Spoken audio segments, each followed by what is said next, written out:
θα μπορούσε να υποθεί ότι δεν είναι αρμοδιότητα και ρόλος ενός σχήματος μέσα στη σχολή να κάνει τέτοιου τύπου εκδηλώσεις ή επίσης ότι μια εκδήλωση για το κράτος είναι περιττή, μιας και αυτά τα ζητήματα είναι λιγμένα εδώ και χρόνια. Ως άραγε ΑΚ θεωρούμε ότι όχι μόνο είναι ανάγκη για τα μορφώματα της αντικαπιταλιστικής αριστεράς να καταπιάνονται με τέτοια ζητήματα στη σύγχρονη εποχή, αλλά να μπορούν και να συμβάλλουν στο διάλογο εντός του κινήματος για το πώς η επαναστατική θεωρία μπορεί να αποκτήσει σύγχρονη έκφραση. Σε αυτά τα πλαίσια, η σημερινή εκδήλωση θέλουμε να έχει δυναμικό χαρακτήρα και να αναλύσουμε πώς από τη σημερινή κατάσταση της καπιταλιστικής κρίσης και της βαρβαρότητας που ο ίδιος ο καπιταλισμός και το αστικό κράτος επιφέρουν, μπορούμε να περάσουμε σε μια κοινωνία χωρίς εκμετάλλευση ανθρώπου από άνθρωπο. Πώς, με λίγα λόγια, η γενιά της κρίσης θα γίνει η γενιά της ανατροπής. Να προσθέσω πάνω σε αυτό ότι ένας βασικός λόγος που μας έκανε να κάνουμε αυτή την εκδήλωση είναι ότι έχουμε παρατηρήσει πάρα πολύ έντονα να υπάρχει ένας τρευλός διαχωρισμός μεταξύ κάποιων λίγων ανθρώπων μαρξιστών οι οποίοι είτε αυτόνομα κάνουν προσωπικό έργο και μελετάνε τη μαρξιστική θεωρία και γράφουν πάνω σε αυτή, είτε κάποια μικρά κομμάτια κομμάτων, οργανώσεων, ιδεολογικές επιτροπές συνήθως ονομάζονται, ασχολούνται με τέτοια θέματα. Κοινώς ο κόσμος ο οποίος τρέχει καθημερινά και ασχολείται με την ταξική πάλι προσπαθώντας να κινητοποιήσει, να κάνει συνελεύσεις, να τρέξει πορείες ή οτιδήποτε, δεν έχει το χρόνο και κατά μία έννοια δεν έχει και τη διάθεση, δεν έχει στο σκεπτικό του να κάνει τέτοια πράγματα. Αυτό έχει σαν αποτέλεσμα σε πολύ μεγάλο βαθμό η μαρξιστική θεωρία να μην εμπλέκεται με τον κόσμο που πραγματικά σε καθημερινή βάση προσπαθεί κομμάτια της να τα εφαρμόσει στην πραγματικότητα, να δει τι από αυτά πετυχαίνει, τι δεν πετυχαίνει, τι μπορεί να μην αντιστοιχεί τελείως στην εποχή ή αντιστοιχεί αντίστοιχα. Οπότε, χωρίς να πιστεύουμε ότι μια εκδήλωση του σχήματος αυτό λύνεται, προφανώς, έχει μεγάλη σημασία να κάνουμε και τα δύο. Τα συνδικαλιστικά μορφώματα σε χώρους δουλειάς, σε σχολές ή οπουδήποτε να προσπαθούν να ασχολούνται και με την μαρξιστική θεωρία. Λοιπόν, η θεματολογία της σημερινής εκδήλωσης είναι κράτος, η μαρξιστική προσέγγιση γι' αυτό και το κράτος στον καπιταλισμό σήμερα. Λοιπόν, η αντίληψη που επικρατεί στην κοινωνία για το κράτος δεν έχει ενιαία χαρακτηριστικά και οι απόψεις ποικίλουν. Ας φανταστούμε πόσες διαφορετικές απαντήσεις θα παίρναμε αν ρωτούσαμε ένα μεγάλο δείγμα ανθρώπων για την αντίληψή του για το κράτος. Το μόνο που θα μπορούσε να φαντάζει σαν κάποιο σημείο τομής σε όλες αυτές τις αντιλήψεις θα ήταν ότι το κράτος είναι κάτι ουδέτερο, ότι ίσως υπάρχει από πάντα, από την πρώτη στιγμή της ανθρώπινης παρουσίας και είναι αυτό που διασφαλίζει τον νόμο, την τάξη και τελικά την κοινωνική ευημερία και εξέλιξη. Αυτή η λογική είναι αυτή που το ίδιο το αστικό κράτος σήμερα επιδιώκει να ενσωματώσει στην κοινωνία και αυτή η λογική η οποία εμείς προσπαθούμε να έρθουμε σε ευθεία ρήξη μαζί της. Ο κυρίαρχος λόγος αποκρύπτει τον ταξικό χαρακτήρα του κράτους, μηδενίζοντας προοπτικές και τάσεις χειραφέτησης της εργατικής τάξης και των σύμμαχων στρωμάτων της. Το κράτος δεν προκύπτει. Προέκυψε ιστορικά από την αντικειμενική ανάγκη εξέλιξη των κοινωνιών, αλλά βασικά από την ανάγκη καταπίεσης των κυρίαρχων οικονομικά τάξεων επί των καταπιεζόμενων. Εξάλλου, κατά τον πρώιμο Μάρξ, όλη η ιστορία της ανθρωπότητας υπήρξε ιστορία ταξικών αγώνων ανάμεσα σε εκμεταλλευτές και εκμεταλλευόμενους, σε κυρίαρχες και καταπιεζόμενες τάξεις. Το ρυθμιστή υπέρ των καταπιεστών ήρθε να παίξει το κράτος που με μονοπόλιο στην πληροφορία, το στρατό, στην νομοθεσία, σε όλες τις δομές τέλος πάντων, είναι αυτό που κάθε φορά εδραιώνει το συσχετισμό υπέρ της κυρίαρχης τάξης. Νομίζω τα πιο αξιόλογα χαρακτηριστικά αυτής της περιγραφής που κάνουμε είναι ότι το κράτος απαιτεί εντός της κοινωνίας δύο κοινωνικές ομάδες, κοινωνικές τάξεις, οι οποίες έχουν εξορισμού και εκθέσεως αντίπαλα και αντιδιαμετρικά συμφέροντα και επίσης ότι η ύπαρξή του επιστεγάζει την κυριαρχία της μίας πάνω στην άλλη. Δηλαδή, κράτος σημαίνει ότι κάποιος καταπιέζει και κάποιος καταπιέζεται και αντιστρόφως, όταν κάποιος καταπιέζει και καταπιέζεται, πρέπει να υπάρχει κράτος, το οποίο θα εξασφαλίζει αυτή την καταπίεση. Και θα την εξασφαλίζει, εξασφαλίζοντας παράλληλα ότι θα υπάρχει μια κοινωνική, όχι συνοχή ακριβώς, ότι θα υπάρχει κοινωνία. Λοιπόν, έχουμε ιστορικά νομίζω δει τριών ειδών κράτη, το δουλοκτητικό, ίσως ήταν το πρώτο που εμφανίστηκε, το φεουδαρχικό και τέλος το αστικό, το οποίο αναλογεί στον καπιταλισμό που έχουμε και σήμερα. Σίγουρα ανάμεσα σε αυτές τις περιόδους υπάρχουν μείγματα κρατών ή υβριδικά κράτη που μπορεί να έχουν στοιχεία και λίγο από τη μία και την άλλη κατηγορία ή μεγαλύτερες εξειδικεύσεις στο πώς είναι. Παρ' όλα αυτά, αυτές ήταν οι τρεις κυρίαρχες κατηγορίες κρατών. Σε ένα επόμενο στάδιο, αντικείμενο της μαρξιστικής μελέτης αποτέλεσαν οι σχέσεις που αναπτύσσονται ανάμεσα στα κράτη και κατ' ουσία στις αστικές τάξεις. Οι ανταγωνιστικές σχέσεις στην οικονομία μεταξύ των αστικών τάξεων του κάθε κράτους οδήγησαν σε ένα νέο στάδιο, τον καπιταλισμό σύστημα. Τα κεφάλαια που αποσπάστηκαν από τις υπόλοιπες αστικές τάξεις, καθώς και τις καταπιεζόμενες τάξεις, συσσωρεύτηκαν σε μερίδες αστικών τάξεων κάποιων χωρών. Αποτέλεσμα αυτού ήταν να εδραιωθούν σχέσεις εξουσιαστή-εξουσιαζόμενο μεταξύ αυτών των αστικών τάξεων, άρα και μεταξύ αυτών των κρατών. Όλο αυτό έφερε τους σύγχρονους πολέμους στην αποικιοκρατία και τελικά την υποδούλωση μιας σειράς λαών ανά τον κόσμο. Όσον αφορά το κράτος σαν μέσο καταπίεσης μέσα σε αυτή την ιστορική εξέλιξη, χρειάστηκε να πάρει υψηλότερες και πιο σκληρές μορφές συγκρότησης, ενισχύθηκε η γραφειοκρατία και δημιουργήθηκε μόνιμος τακτικός στρατός. Εδώ πέρα ουσιαστικά προσπαθούμε να περιγράψουμε τον ιμπεριαλισμό σαν ένα στάδιο του καπιταλισμού, στον οποίο τα εθνικά κράτη δεν έχουν ίδιο ρόλο συνολικά και παγκόσμια στην εξέλιξη των πραγμάτων. Υπάρχουν κράτη τα οποία είναι δεδομένα στην πυραμίδα πιο πάνω και χρησιμοποιούν άλλα κράτη τα οποία έχουν λιγότερη ισχύ, λιγότερη δύναμη στην προσπάθειά τους να κερδοφορήσουν και να συσσωρεύσουν περισσότερα πλούτη. Αυτός ο διαχωρισμός είναι άλλες φορές πιο έντονος και άλλο λιγότερο. Για παράδειγμα, η αποικιοκρατία που υπάρχει στην Αφρική είναι μια καταφανής περίπτωση αυτού του διαχωρισμού ανάμεσα σε κράτη εκμεταλλευτές και κράτη υποτελή. Υπάρχει και πιο ενδιάμεσος διαχωρισμός. Σε έναν βαθμό η Ελλάδα σήμερα, αν και αυτή η θέση θα μπορούσε να χωράει αρκετή κουβέντα, είναι σε μια ενδιάμεση κατάσταση. Αποτελεί ένα εθνικό κράτος το οποίο και εκμεταλλεύεται τρίτα κράτη, αλλά δέχεται και μια εκμετάλλευση από νότερα κράτη στα πλαίσια της Ευρωπαϊκής Ένωσης. Λοιπόν, με βάση τις αρχές και τα επιστημονικά κεκτημένα της μαρξιστικής ανάλυσης, καλούμαστε να εξετάσουμε το κράτος μέσα στο σημερινό ιστορικό πλαίσιο. Αν μπορούσαμε να περιοδολογήσουμε τον ίδιο τον ιμπεριαλισμό, θα βλέπαμε πως το κεφάλαιο οδηγεί τα κράτη σε μια βαθιά ποιοτική ολοκλήρωση. Στα πιο ανεπτυγμένα καπιταλιστικά κράτη, όπως η ΗΠΑ, η Μεγάλη Βρετανία κτλ., γνωρίζουμε ήδη από τις αρχές της δεκαετίας του 80 μια νέα σκληρή έκφανση του καπιταλισμού. Αυτή δεν είναι άλλη από τον νεοφιλελευθερισμό, ένα νέο δόγμα στην καπιταλιστική οικονομία που υπάγει κοινωνικές ανάγκες και συνολικά τις πτυχές της οικονομίας και της κοινωνίας με πρωτόγνωρο όρους στο κεφάλαιο. Την ίδια στιγμή, σε πιο καθυστερημένες χώρες, η σοσιαλδημοκρατία είναι το μοντέλο που εξυπηρετεί καλύτερα από όλα τη στρατηγική του κεφαλαίου. Σήμερα όμως η κατάσταση είναι πιο σαφής. Η ευρωπαϊκή ολοκλήρωση έχει κάνει τα κράτη εντός της Ευρωπαϊκής Ένωσης να έχουν ένα πιο σκληρό αυταρχικό χαρακτήρα. Ο νεοφιλελευθερισμός μάλλον είναι το μόνο μοντέλο που μπορεί να εξυπηρετήσει τις ανάγκες του κεφαλαίου. Κανένα άλλο μείγμα διαχείρισης, γιατί όλα αυτά είναι μείγματα διαχείρισης μόνο, δεν είναι εφικτό. Καμία διαπραγμάτευση δεν μπορεί να οδηγήσει σε φιλολαϊκή διέξοδο από την ιστορική κρίση του καπιταλισμού. Από την άλλη, το ίδιο το κράτος παίρνει τα χαρακτηριστικά που αρμόζουν σε ένα τόσο εκμεταλλευτικό σύστημα. Η βιοαυταρχισμός, η αναβάθμιση του στρατού, η καταστολή εν γέννη είναι χαρακτηριστικά που απαραίτητα πρέπει να δίνουν την πολιτική των σύγχρονων κυβερνήσεων. Λοιπόν,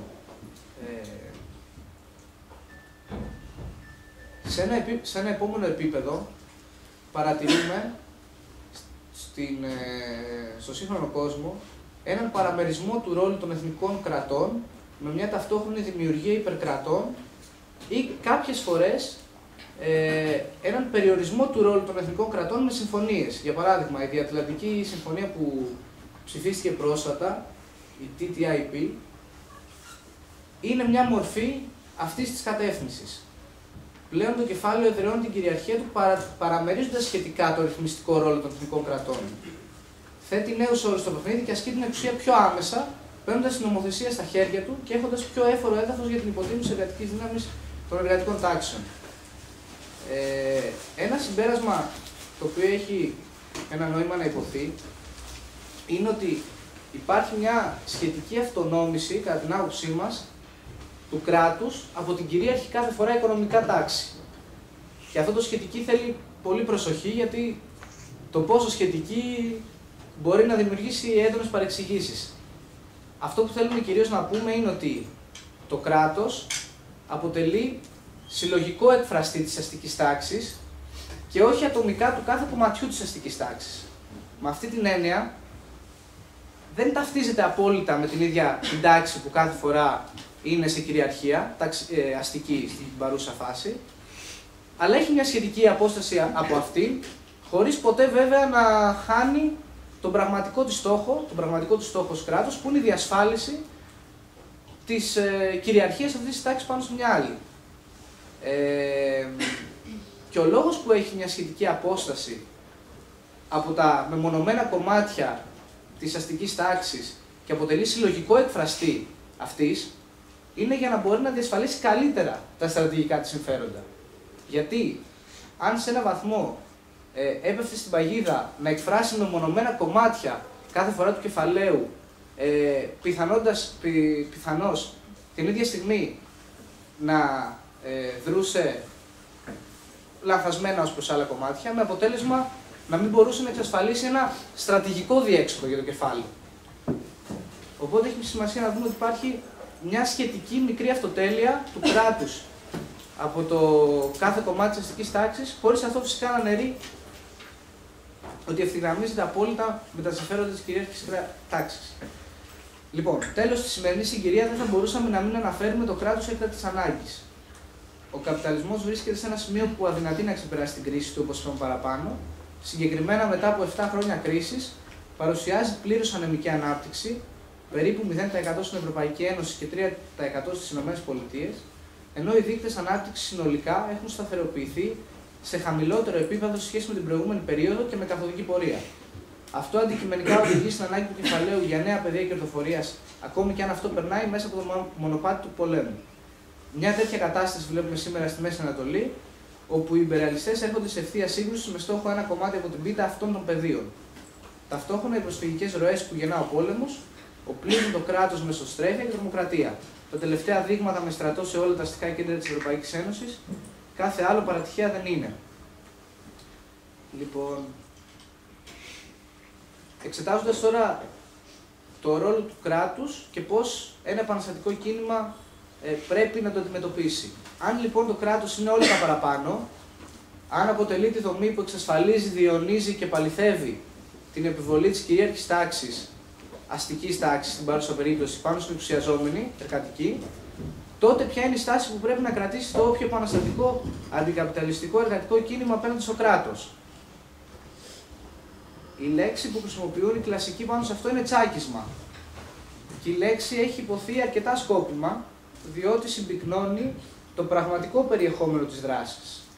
Δεν αφήνει κανένα υπονοούμενο ή περιθώριο για ερμηνεία ως κάτι διαφορετικό, όπως πιθανά επανίδρυση ή μετασχηματισμός του κράτους. Εδώ δημιουργείται και μια πρώτη σύγκρουση με αριστερά ρεύματα που πιστεύουν στο μετασχηματισμό του κράτους, έχοντας την αντίληψή τους ότι το κράτος δεν αποτελεί κάτι παραπάνω από συμπύκνωση κοινωνικών σχετισμών. Και κατ' επέκταση υποστηρίζουν ευρωκομμουνιστικά, ανανεωτικά ρεύματα, ότι αν μπορέσουμε να μπούμε στο κράτος, να παρέμβουμε εκεί πέρα και να πάρουμε τους συσχετισμούς με το μέρος μας, τότε θα μπορέσουμε με μια σχετικά ευθεία αναλογία να κάνουμε το αστικό κράτος να υπηρετεί τα εργατικά συμφέροντα. Αυτό σημαίνει και μετασχηματισμός. Και αν το πιστεύουμε, θα σήμαινε ότι πρέπει να παλέψουμε η αλλαγή συσχετισμών. Κάτι τέτοιο είναι δομικά αδύνατο και γι' αυτό χρησιμοποιείται τόσο έντονα η λέξη τσάκισμα, για να μην αφαιθεί περιθώριο κακής ερμηνείας της. Είναι πολλοί λόγοι που είναι αδύνατο. Νομίζω κάποιοι δύο σημαντικοί που έχουμε γράψει εδώ πέρα είναι αφενός ότι το αστικό κράτος είναι ένα κράτος που δομήθηκε και αναπροσαρμόστηκε όλα αυτά τα περίπου 300 χρόνια που ο καπιταλισμός είναι κυρίαρχος στην επιβολή της αστικής τάξης πάνω στην εργατική. έχει φτιάξει τον τρόπο που λειτουργεί πάνω σε αυτή την επιβολή. Και δεν είναι καθόλου εύκολο να πάρεις αυτές τις δομές του και να τις ανατρέψεις, να τις αντιστρέψεις για να εξασφαλίσεις μια εργατική κυριαρχία πάνω στην αστική τάξη. Και ακόμα πιο σημαντικό είναι ότι δεν υπάρχει καμία αυταπάτη ότι αν το ίδιο το κράτος αντιληφθεί την πιθανότητα να ανατραπεί από ένα επαναστατικό θα αναιρέσει σε μία μέρα οποιαδήποτε δομή και διαδικασία έχει ανακηρύξει μέχρι τώρα σε θεμέλιο λίθο του, π.χ. κοινοβούλιο, δημοκρατικές ελευθερίες, ατομικές ελευθερίες, και θα δείξει ένα αυταρχικό πρόσωπο το οποίο δεν είναι συμβατό με αυτό που ήταν μέχρι τώρα. Οπότε είναι αυταπάτη κάποιος να πιστεύει ότι μπορεί με μια αλλαγή συσχετισμών εντός του κράτους να καταφέρει να αλλοιώσει το βασικό του στοιχείο για το οποίο υπάρχει. Δηλαδή επιβολή πάνω στην εργατική τάξη. Άρα τσάκισμα σημαίνει ριζική αντικατάσταση του αστικού κράτους από το εργατικό. Και τι είναι τώρα το εργατικό κράτος? Είναι μάλλον λάθος καταρχάς εκ των προτέρων από σήμερα να περιγράψουμε για ένα μελλοντικό στάδιο όπου ένα επαναστατικό φαινόμενο θα υπάρχει και θα καταφέρει να πάρει και την εξουσία, πώς ακριβώς θα πρέπει να οργανώσει το εργατικό του κράτος. Δεν είναι και διαλεκτικά λάθος να το κάνουμε αυτό. Παρ' όλα αυτά μπορούμε ίσως να περιγράψουμε κάποιες κατευθύνσεις που οφείλει να έχει το εργατικό κράτος σε αντιπαράθεση με το αστικό που έχουμε σήμερα, οι οποίες θα προσυδειάζουν σε μορφή και περιεχόμενο στα συμφέροντα και τις επιδιώξεις της εργατικής τάξης, με στόχευση να αλλάξει στη θέμελα όλες τις κυρίαρχες οικονομικές, που είναι η βάση, και κοινωνικές σχέσεις. Κάποιες κατευθύνσεις πάνω στη συγκρότηση αυτής της νέας κρατικής μορφής που ονομάζουμε εργατικό κράτος μπορούν να είναι εξής.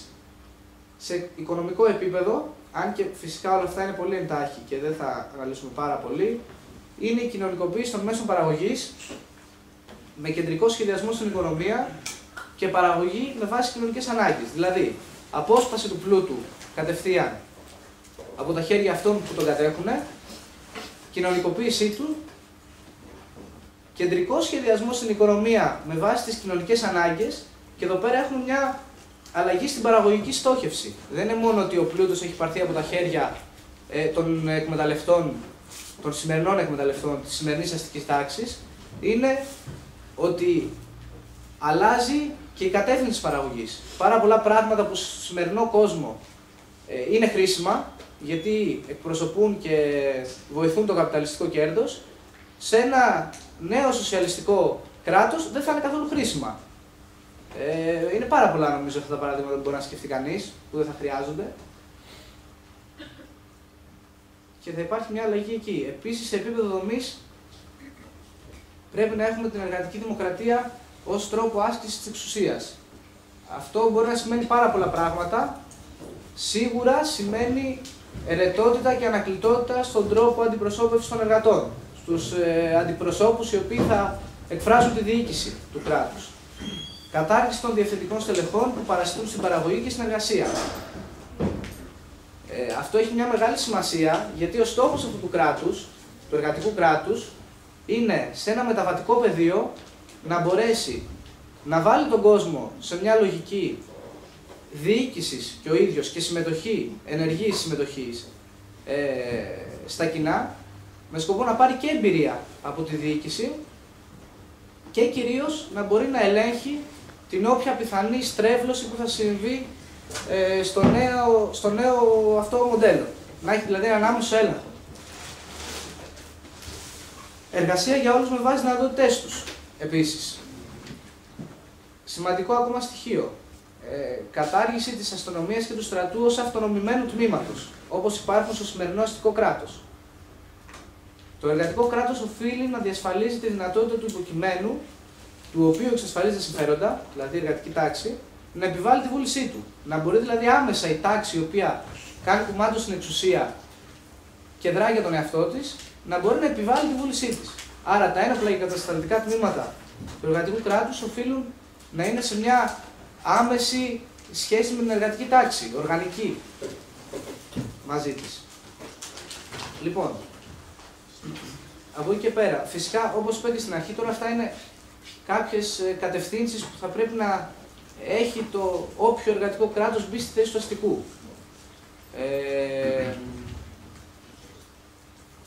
Γιατί όμως πρέπει να υπάρχει κράτος. Και εδώ πέρα είναι ένα νέο πεδίο κουβέντας.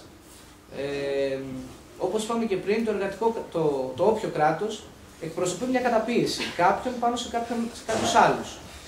Αυτό σημαίνει ότι ακόμα και στην περίπτωση που η εργατική τάξη καταλάβει την εξουσία και μπορέσει να ανατρέψει την κυρίαρχη αστική τάξη, δημιουργώντας ένα δικό της κράτος, ξαναδημιουργεί μια νέα σχέση επιβολής. Και έτσι όντως είναι επιβολή της εργατικής τάξης πάνω στην αστική. Και εδώ υπάρχει μια ιδεολογική ρήξη με κυρίως κομμάτια του αναρχικού χώρου, τα οποία πιστεύουν ότι δεν χρειάζεται εργατικό κράτος και η επανάσταση πρέπει να έχει κατάληξη την άμεση απονέκρωση του όποιου κράτους. Το εργατικό κράτος οφείλει να διασφαλίζει την καταπίεση των εργατών πάνω στην αστική τάξη που θα πασχίζει να επανακαταλάβει την εξουσία. Πρέπει με τη βία να τη στερείται αυτό το δικαίωμα. Και δεν πρέπει να υπάρχει καμία αυταπάτη φυσικά ότι η αστική τάξη οικειοθελώς θα παραχωρήσει την εξουσία της. Ή ότι ακόμα και αν τη χάσει δεν θα κάνει το παν για να την επανακαταλάβει. Πρέπει το εργατικό κράτος να δίνει τη δυνατότητα επιβολής της αντίληψης του οργανωμένου λαού. Οφείλει επίσης να επιβάλλει το νέο οικονομικό μοντέλο που θα αναδιανύμει τον πλούτο και τα μέσα παραγωγής στο λαό. Τέλος, οφείλει να επιβάλλει τους νέους κανόνες κοινωνικής ζωής στα τμήματα του πληθυσμού που δεν έχουν ακόμα συνταχθεί με συλλογικό τρόπο στη νέα οργάνωση της κοινωνίας. Η λέξη που χρησιμοποιούμε είναι επιβάλλει σε κάθε περίπτωση, γιατί είναι ακριβώς επιβολή. Δεν είναι κάτι λιγότερο. Χαρακτηριστικό παράδειγμα αυτού είναι ότι, όπως έλεγε ο Λένιν για τη Σοβιετική Ένωση, ότι η Επανάσταση έγινε στην πόλη, καταλάβαμε την εξουσία, υπήρχε όμως σε όλη την ύπαιθρο που ήταν τεράστια, σωρία κόσμου, ο οποίος ούτε καν είχε αντιληφθεί αυτή τη μεταβολή, όπου κυριαρχούσαν οι κουλάκοι, οι οποίοι σε αγροτικό επίπεδο είχαν όλη τη γη στα χέρια τους και είχαν ουσιαστικά σχεδόν δούλους να δουλεύουν στη γη τους εκεί πέρα. Σκεφτείτε να μην υπήρχε κράτος και να μην μπορούσε με κάποιο τρόπο το επαναστατικό φαινόμενο που υπήρχε στις πόλεις να μπορέσει να πάει και να το προωθήσει και στην ύπαιθρο. Είναι κάπως ιστορικά αποδεδειγμένο ότι είναι αδύνατο ταυτόχρονα και σε σύντομο χρονικό διάστημα να ευθυγραμμιστούν επαναστατικά το σύνολο της χώρας η οποία έχει επαναστατήσει και το σύνολο του πληθυσμού. Το εργατικό κράτος αυτό οφείλει να κάνει. Πέρα από το βασικό του ρόλο, να μην αφήσει την αστική τάξη να πάρει πίσω αυτό που έχασε, το οποίο, όπως λένε και όλοι οι κλασικοί, θα το κάνει λεσσαλέα, θα το κάνει πιο έντονο από ποτέ. Τελευταία στόχευση του εργατικού κράτους, πάρα πολύ σημαντική, και κάπου εδώ κλείνουμε, και πρέπει να προκύπτει και από την πρώτη μέρα ύπαρξής του, και όλες οι δομές που περιγράψαμε στην προηγούμενη ανάλυση πρέπει να στοχεύουν σε αυτό, είναι η σταδιακή προσπάθεια απονέκρωσής του. Έτσι ώστε όταν η κοινωνία θα έχει προσαρμοστεί στο νέο κοινωνικό και οικονομικό μοντέλο του σοσιαλισμού και θα έχει αφομοιώσει ως κεκτημένα της αυτά τα στοιχεία, και όταν θα έχει εκλείψει κάθε οργανωμένη συγκρότηση των όποιων απομειναριών της αστικής τάξης, επομένως θα έχει εκλείψει ουσιαστικά η ανάγκη επιβολής και καταστολής της, άρα και η ανάγκη κράτους, το εργατικό κράτος θα πρέπει να διαλυθεί. Σε αυτή την κατεύθυνση το εργατικό κράτος πρέπει να δουλεύει καθημερινά από την πρώτη στιγμή που θα συσταθεί. Γι' αυτό και πρέπει να προωθεί και την από τα κάτω ενεργή συμμετοχή του λαού που λέγαμε πριν. Είναι αναγκαία προϋπόθεση να κάνει κάτι τέτοιο από την πρώτη στιγμή που θα δημιουργηθεί. Εν είδη επιλόγου, έχουμε βάλει ένα απόσπασμα του Λένιν που θεωρούμε ότι συμπυκνώνει πάρα πολύ καλά τη θεματολογία της κουβέντας μας και λέει, μιλώντας για το κράτος, και τη μηχανή αυτή εμείς θα την πάρουμε στα χέρια της τάξης που πρέπει να ανατρέψει την εξουσία του κεφαλαίου. Εμείς θα πετάξουμε όλες τις παλιές προλήψεις ότι το κράτος σημαίνει γενική ισότητα, αυτό είναι απάτη. Εφόσον υπάρχει εκμετάλλευση δεν μπορεί να υπάρχει ισότητα. Ο Τσιφλικάς δεν μπορεί να είναι ίσος με τον εργάτη, ο νηστικός με τον χορτάτο. Τη μηχανή που λεγόταν κράτος και που μπροστά της οι άνθρωποι στέκονται με προληπτικό σεβασμό και πιστεύουν τα παλιά παραμύθια πως το κράτος είναι παλαϊκή εξουσία, το προλεταριάτο την πετάει τη μηχανή αυτή και λέει: αυτό είναι αστικό ψέμα. Εμείς πήραμε τη μηχανή αυτή από τους καπιταλιστές, την πήραμε για τον εαυτό μας. Με τη μηχανή αυτή εμείς θα συντρίψουμε κάθε εκμετάλλευση και όταν στον κόσμο θα εξαλειφθεί η δυνατότητα να γίνεται εκμετάλλευση, όταν δεν θα μείνουν κάτοχοι γης, κάτοχοι των εργοστασίων, δεν θα υπάρχει μια κατάσταση ώστε άλλοι να παραχορταίνουν και άλλοι να λιμοκτονούν, μόνο τότε, όταν θα υπάρχουν οι δυνατότητες γι' αυτό, εμείς τη μηχανή αυτή που πήραμε θα τη δώσουμε για παλιοσίδερα. Τότε δεν θα υπάρχει κράτος, δεν θα υπάρχει εκμετάλλευση. Πάνω κάτω είναι ό,τι λέγαμε τόση ώρα. Αυτά. Σαν εισαγωγή.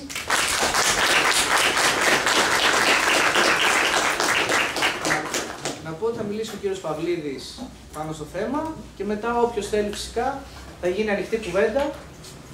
Ώρα έχουμε. Ο κύριος Παυλίδης, σας ευχαριστεί. Λοιπόν, καλησπέρα. Θέλω πρώτα απ' όλα να ευχαριστήσω το σχήμα Άρα για τη ΣΕΑ και την πρόσκληση συμμετοχή σε αυτή την εκδήλωση και να εκφράσω την χαρά μου για τη δυνατότητα να καταπιαστούμε με ένα από τα πλέον σημαντικά ζητήματα της σοσιαλιστικής θεωρίας εδώ, σε ένα χώρο του Πανεπιστημίου. Σε ένα χώρο του Πανεπιστημίου, όπου και στο δικό μας πανεπιστήμιο, αλλά και εν γέννη στα πανεπιστήμια του καπιταλιστικού κόσμου, ο μαρξισμός πλέον, όσον αφορά την δομή των μαθημάτων και την κατεύθυνση της δουλειάς της ακαδημαϊκής διανόησης, ο μαρξισμός τείνει να εξαφανιστεί. Θεωρώ από αυτή τη σκοπιά, ιδιαίτερα σε συνθήκες κρίσης, εξαιρετικά σημαντική και αναγκαία αυτή την ευκαιρία. Συζητώντας για το κράτος, αναπόδραστα θα συζητήσουμε για την κεφαλαιοκρατική κοινωνία, από μαρξιστική σκοπιά συζητώντας για το κράτος, θα συζητήσουμε για την κεφαλαιοκρατική κοινωνία και την αντιμετώπιση της και θα συζητήσουμε για τις προοπτικές. Με δεδομένα αυτά που έχουν ήδη υποθεί, ζητώ συγγνώμη πρώτα απ' όλα, δεν μπορώ να φωνάξω γιατί είχα μια πολύ φορτωμένη από εργασία εβδομάδα. Έχω μιλήσει ήδη αρκετές φορές αυτή την εβδομάδα και η φωνή μου τείνει να εξαφανιστεί. Θα είμαι λίγο χαμηλόφωνος, αλλά ελπίζω να ακούγομαι. Με δεδομένα αυτά που έχουν υποθεί, εγώ θα επιχειρήσω να κάνω το εξής. Πρώτον, θα παρουσιάσω δύο φαινομενικά εκ διαμέτρου αντίθετες προσεγγίσεις του κράτους στη σοσιαλιστική σκέψη. Την αναρχική προσέγγιση, όπως διατυπώνεται μέσα από κάποιες δηλώσεις του Μπακούνιν, και την ευρωκομμουνιστική μέσω κάποιων χαρακτηριστικών δηλώσεων του Πουλατζά. Στη συνέχεια θα αναφερθώ αδρομερώς στα αίτια εμφάνισης του κράτους και στον τρόπο με τον οποίο το αστικό κράτος καθίσταται αστικό. Στον τρόπο με τον οποίο το αστικό κράτος λειτουργεί ως όργανο ταξικής κυριαρχίας της αστικής τάξης. Και θα τελειώσω με ορισμένα ζητήματα του εργατικού ή σοσιαλιστικού κράτους, αξιοποιώντας και την εμπειρία των πρώτων σοσιαλιστικών εγχειρημάτων, των σοσιαλιστικών κρατών του 20ου αιώνα και πρωτίστως τη σοβιετική εμπειρία. Θα κινηθώ θεωρώντας δεδομένο ότι είναι γνωστές κάποιες ευρύτερες ιδέες του Μάρξ, τις οποίες υιοθετώ και στο πνεύμα των οποίων θα ομιλήσω, και βεβαίως σε ορισμένα ζητήματα θα προσπαθήσω να τις αποτιμήσω. Να τις αποτιμήσω με βάση την εμπειρία του 20ου αιώνα. Τώρα, γιατί θα τις παρουσιάσω αυτές τις θεωρίες, γιατί στην πορεία της ομιλίας μου θα τις έχω υπόψη και με τον ένα τον άλλο τρόπο θα ασκώ κριτική σε αυτές τις θεωρίες. Όπως καταλαβαίνετε, το ζήτημα του κράτους από σοσιαλιστική σκοπιά και το ζήτημα του σοσιαλισμού σήμερα εγείρει πάρα πολλές ενστάσεις όσον αφορά τις δηλώσεις του καθενός, προκαλεί αντιπαραθέσεις, είναι θέματα εξόχως συγκρουσιακά εντός της αριστεράς και οπωσδήποτε επί αυτών των θεμάτων έχω την προσωπική μου άποψη. Και θα δράξω την ευκαιρία να την παρουσιάσω ασκώντας κριτική σε κάποιες απόψεις οι οποίες κατά εμέ όχι μόνο δεν είναι γόνιμες αλλά λειτουργούν εξόχως παραπλανητικά. Η σύγκρουση του μαρξισμού με τον αναρχισμό είναι γνωστή και έχει μεγάλη ιστορία. ξεκινά από το 19ο αιώνα.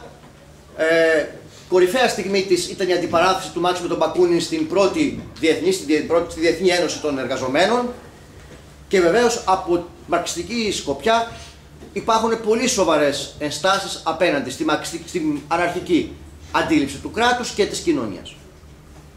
Η πρώτη, ίσως πιο σημαντική ένσταση. Η αναρχική παράδοση καταγγέλει το κράτος, θέλει να το καταργήσει, δηλώνει με μεγάλη άνεση, με μεγάλη αποφασιστικότητα την επιθυμία της να το καταργήσει, αλλά δεν το ξέρει. Και δεν έχει παρουσιάσει στοιχειοδός μια ερμηνεία της εμφάνισής του. Υπάρχουν αναφορές στο πώς προέκυψε το κράτος, αλλά άμα τις δούμε προσεκτικά, άμα διαβάσουμε την αναρχική σκέψη, θα καταλάβουμε πόσο επιδερμικές έως αφελείς είναι. Δεν υπάρχει αναρχική αντίληψη του πώς γεννήθηκε το κράτος. Δεν υπάρχει. Θέλει να το καταργήσει, αλλά δεν ξέρει με τι τα βάζει, τι αντιμετωπίζει. Όπως επίσης δεν υπάρχει αναρχική αντίληψη της γέννησης της κεφαλαιοκρατικής κοινωνίας, της ταξικής κοινωνίας. Δεν υπάρχει αναρχική κοινωνική θεωρία. Δηλώσεις υπάρχουν, θεωρία δεν υπάρχει. Συστηματική θεωρία. Δεν ξέρω αν από μια αναρχική σκοπιά μπορεί να υπάρξει συστηματική θεωρία. Δεδομένου ότι στον Μπακούνιν, μου κάνει εντύπωση παρεμπιπτόντως που μερικοί θεωρούν ότι ο Μπακούνιν είχε ασχοληθεί με τον Χέγκελ και είχε επηρεαστεί από τον Χέγκελ. Στον Μπακούνιν υπάρχει ένας ακραίος αντιεπιστημονισμός και αντιθεωρητισμός. Ο ίδιος ο Μπακούνιν είναι κατά της θεωρίας. Συνειδητά κατά της θεωρίας. Αυτό δεν είναι το ίδιο βέβαια στον Κροπότκιν. Έτσι. Δεν είναι το ίδιο στον Κροπότκιν. Αλλά σε κάθε περίπτωση, όσον αφορά τα κοινωνικά φαινόμενα, αυτό που βλέπουμε στον αναρχισμό είναι επιπόλαιες δηλώσεις, ασύνδετες, εξόχως επιδερμικές. Τώρα, με αυτό δεν υπονοώ ότι οι άνθρωποι που στρατεύονται κάτω από αυτές τις ιδέες είναι όλοι τους, πώς θα το πω, κακοί ή αν υπάρχουν ειλικρινείς αγωνιστές στον χώρο των ευρύτερων σχημάτων της αναρχικής σκέψης. Αλλά οι ιδέες του αναρχισμού για το κράτος στην κοινωνία και όπως θα δείξω και παρακάτω για τις προοπτικές της, στην καλύτερη περίπτωση επιτρέπουν να αρθρώνει κανείς μια κραυγή, να αρθρώνει καταγγελία, αλλά δεν επιτρέπουν ούτε στο ελάχιστο να διακρίνουμε συνθήκες, δυνατότητες και προοπτικές αντικειμενικής υπέρβασης αυτών των πραγμάτων. Δεν έχουν λοιπόν αντίληψη οι αναρχικοί για τον αντίπαλό τους και δεν έχουν καμία συγκροτημένη αντίληψη για τις προϋποθέσεις υπέρβασης του. Γι' αυτό και το ζήτημα της επανάστασης και της χειραφετικής προοπτικής στην αναρχική σκέψη είναι έολο. Είναι έολο. Δεν έχει ιστορικές προϋποθέσεις. Δεν υπάρχουν αντικειμενικές προϋποθέσεις. Γι' αυτό και ο αναρχισμός αναπόδραστα κατατείνει σε βουλησιαρχία. Σε μια πέραν της ιστορίας, πέραν κάθε συνθήκης συγκεκριμένης, κάθε προϋπόθεση βουλησιαρχία. Τρία παραθέματα. Το πρώτο είναι από ένα εμβληματικό έργο του Μπακούνιν, η Παρισινή Κομμούνα του 1871 και η ιδέα του κράτους. Είναι κριτική πολεμική στον κομμαρξισμό.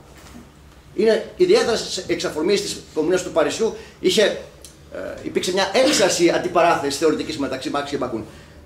Τι δηλώνει ο Μπακούνιν για τη γέννηση του κράτους? Αρχικά, η φιλοδοξία μερικών ατόμων.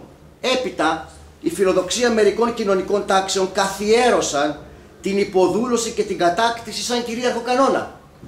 Από τότε καμιά κοινωνία δεν ήταν δυνατή χωρίς αυτούς τους δύο θεσμούς, την Εκκλησία και το κράτος σαν βάση της. Ήταν θέμα φιλοδοξίας. Τώρα, δεν θα επεκταθώ για να μην σας κουράσω. Μία ακόμη γεύση του πόσο απλοϊκά καμιά φορά μπορεί να δει κανείς στην αναρχική σκέψη την αναφορά στα αίτια του κράτους. Κοιτάξτε τι λέει ο Μπακούνιν, ο οποίος έχει έναν ακραίο βιολογισμό. Βεβαίως, από βιολογισμό πάσχει και ο Κροπότκιν, αλλά κοιτάξτε τι λέει ο Μπακούνιν για το κράτος, μια άλλη εκδοχή της σκέψεως του. Οι Σλάβοι από το χαρακτήρα και από τη φύση τους είναι μια φυλή κατηγορηματικά μη πολιτική και επομένως δεν ενδιαφέρονται για το κράτος.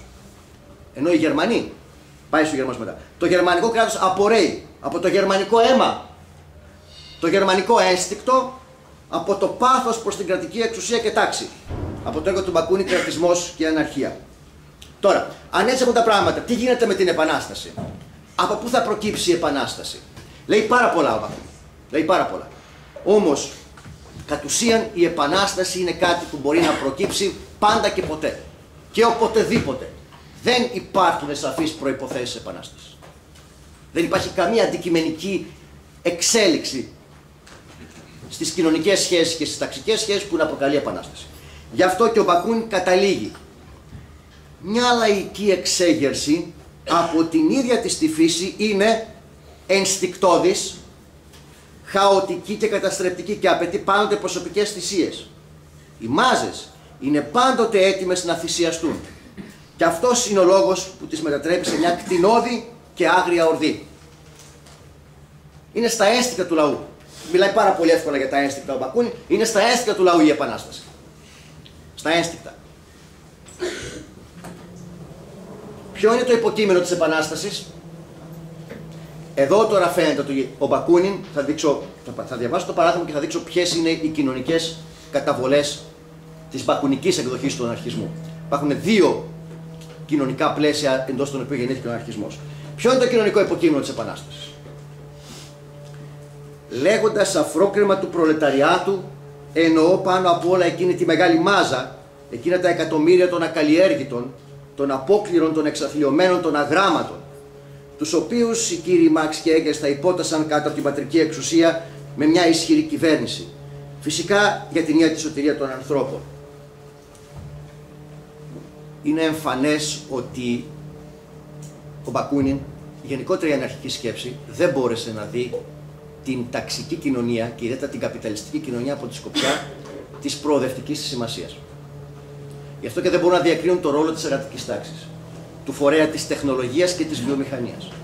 Γι' αυτό και η προοπτική μπορεί να προκύψει από αγράμματους, μπορεί να προκύψει από λούμπερ στοιχεία, από απόκληρους, από ανθρώπους εκτός εργασίας. Συνώνυμο του λούμπερ προλεταριάτου είναι ο κόσμος της κοινωνίας που βρίσκεται εκτός εργασίας. Γιατί το ζήτημα της εργασίας και της διαχείρισης της κάτω από άλλες συνθήκες ποτέ δεν απασχόλησε τον αναρχισμό. Είναι στην ουσία μια προβιομηχανική θεώρηση της ιστορικής προοπτικής. Δύο κατά με είναι τα κοινωνικά πλαίσια εντός των οποίων γεννήθηκε ο αναρχισμός. Το ρώσικο χωριό, η ρώσικη αγροτική κοινότητα από τη μια και το μικρό βιοτεχνικό προβιομηχανικό εργαστήρι της κεντρικής Ευρώπης. Στην μια περίπτωση έχουμε τον Μπακούνιν και τον Κροπότκιν, στην άλλη έχουμε τον Στίρνερ και τον Προυντό. Και όσον αφορά τις προοπτικές, πότε τελικά θα μπορούμε να μιλάμε για την υλοποίηση αυτής της αναρχικής ιδέας? Πάντα, κατ' ουσίαν και ποτέ. Ένας από τους μεταγενέστερους πολύ σημαντικούς και ενδιαφέροντες εκπροσώπους της αναρχικής σκέψης, ο Μαλατέστα, θα δηλώσει σχετικά. Δεν πρόκειται επομένως να φτάσουμε στην αναρχία ούτε σήμερα, ούτε αύριο, ούτε σε 10 αιώνες. Απλώς θα πορευόμαστε προς την αναρχία σήμερα, αύριο και πάντα. Η αναρχία θα έχει πραγματοθεί μόνο για όσους την θέλουν.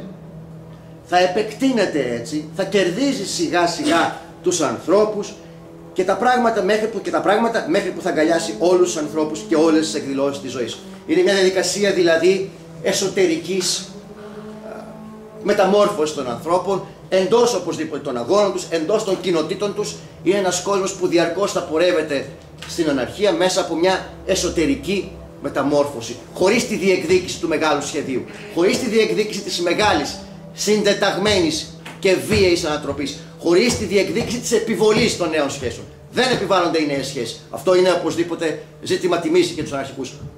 Κατά αυτούς, ότι οι νέες σχέσεις δεν επιβάλλονται. Ξέρετε όμως πού καταλήγει αυτή η αντίληψη? Ποια παράδοση, εξόχως ενδιαφέρουσα παράδοση στην ιστορία της ανθρωπότητας, και είναι κατανοητό αυτό, επαναλαμβάνει το χριστιανισμό. Το χριστιανισμό επαναλαμβάνει την ιδέα ότι αλλάζει η κοινωνία γιατί αλλάζουμε κατά μόνας, ως άτομα και από μέσα μας, άντε και ως κοινότητες. Και το είναι πολύ κοντά σε μια χριστιανική ουτοπική αντίληψη της μεταμόρφωσης του κόσμου. Εδώ μερικές πινελιές μόνο της αναρχικής αντίληψης. Στην πορεία θα συνεχίσω και θα κλιμακώσω την κριτική μου στον αναρχισμό, χωρίς όμως να αναφέρομαι στον αναρχισμό, αλλά παρουσιάζοντας μια άλλη προσέγγιση των θεμάτων αυτών. Εδώ είδαμε την αντίληψη που θέλει να καταργήσει το κράτος. Έτσι θέλει να το καταργήσει. Τώρα θα δούμε μια άλλη αντίληψη, η οποία φαινομενικά προέκυψε μέσα από το κομμουνιστικό κίνημα. Κατ' εμέ είναι σε κρίσιμα σημεία πέραν του μαρξισμού. Δεν είναι μαρξιστική. Απομακρύνεται από το μαρξισμό και θα γίνει κατανοητό τι εννοώ μέσα από συγκεκριμένα παραθέματα. Είναι η αντίληψη του ευρωκομμουνισμού. Έχω επιλέξει 2-3 παραθέματα του Πουλατζά. Θα τα διαβάσω και στην πορεία, στην κλιμάκωση της ανάλυσης μου, θα αναμετρηθώ με αυτά. Ο Πουλατζάς ασκεί κριτική σε αυτό που αυτός αποκαλεί εργαλειακή ερμηνεία του κράτους. Από ποιους άραγε? Από τον Μάρξ και από τον Λένιν. Σε αυτούς στην ουσία ασκεί κριτική. Εργαλειακή ερμηνεία του κράτους, όπου το κράτος είναι κάτι κλειστό το οποίο θα πρέπει να καταλάβουμε και θα πρέπει να τσακίσουμε. Το κράτος δεν το καταλαμβάνει κανείς κατά τον Πουλατζά. Το κράτος είναι ένα πεδίο στο οποίο διεισδύει, στο οποίο εισχωρεί και σιγά σιγά το μετασχηματίζει. Και μέσα από το κράτος και έξω βέβαια, γιατί αναγνωρίζει τους λαϊκούς αγώνες. Κοιτάξτε όμως τι εννοεί κατ' ουσίαν ο Πουλατζάς με αυτή τη δήλωση. Και βέβαια επίσης να πω ότι είναι κατά της σοβιετικής εξουσίας. Είναι κατά όλης της ελληνιστικής παράδοσης. Είναι κατά της δικτατορίας του προλεταριάτου. Είναι κατά της κατάργησης της αντιπροσωπευτικής κοινοβουλευτικής δημοκρατίας. Γιατί τα Σοβιέτια συνιστούν κατάργηση της κοινοβουλευτικής δημοκρατίας, του κοινοβουλευτισμού. Κοιτάξτε τι εννοεί. Πώς να συλλάβουμε ένα ριζικό μετασχηματισμό του κράτους, τη διεύρυνση και το βάθεμα των θεσμών της αντιπροσωπευτικής δημοκρατίας και των ελευθεριών, που ήταν και κατάκτηση των λαϊκών μαζών, με την ανάπτυξη των μορφών άμεσης δημοκρατίας στη βάση και τη διασπορά αυτοδιαχειριστικών αισθιών. Εννοεί από τη μια ενίσχυση της αντιπροσωπευτικής δημοκρατίας και από την άλλη στη βάση ενίσχυση των αυτοδιαχειριστικών αισθιών. Παρεμπιπτόντως, πριν κάνα χρόνο, ένας άλλος γνωστός αριστερός ή μαρξιστής στοχαστής είχε πει περίπου το ίδιο εδώ στην Ελλάδα, πριν ένα χρόνο περίπου, σε βιβλίο του που είχε κυκλοφορήσει. Λοιπόν, αυτό είναι το βασικό πρόβλημα ενός δημοκρατικού δρόμου προς το σοσιαλισμό και ενός δημοκρατικού σοσιαλισμού. Πρόβλημα που η έννοια της δικτατορίας του προλεταριάτου όχι μόνο δεν έθεσε, αλλά τελικά το κουκούλωσε. Εδώ ασκεί κριτική στο Μάρξ και στο Λένιν. Αυτή η μακρόχρονη πορεία για την κατάληψη της εξουσίας σε ένα δημοκρατικό δρόμο προς το σοσιαλισμό συνίσταται βασικά στην ανάπτυξη, ενίσχυση, συντονισμό και καθοδήγηση των σκόρπιων κέντρων αντίστασης που διαθέτουν πάντα οι μάζες μέσα στα κρατικά δίκτυα. Με τη δημιουργία και ανάπτυξη και νέων, ποιον άραγε, εννοεί δικτύων, έτσι που τούτα τα κέντρα να γίνουν σιγά σιγά πάνω στο στρατηγικό κέντρο που είναι το κράτος, τα ουσιαστικά κέντρα πραγματικής εξουσίας. Είναι μια διαδικασία που έχει βάθος χρόνου. Το δηλώνει. Ο δημοκρατικός δρόμος προς το σοσιαλισμό ορίζει μια μακρά πορεία που η πρώτη φάση της συνεπάγεται την αμφισβήτηση της ηγεμονίας του μονοπωλιακού κεφαλαίου.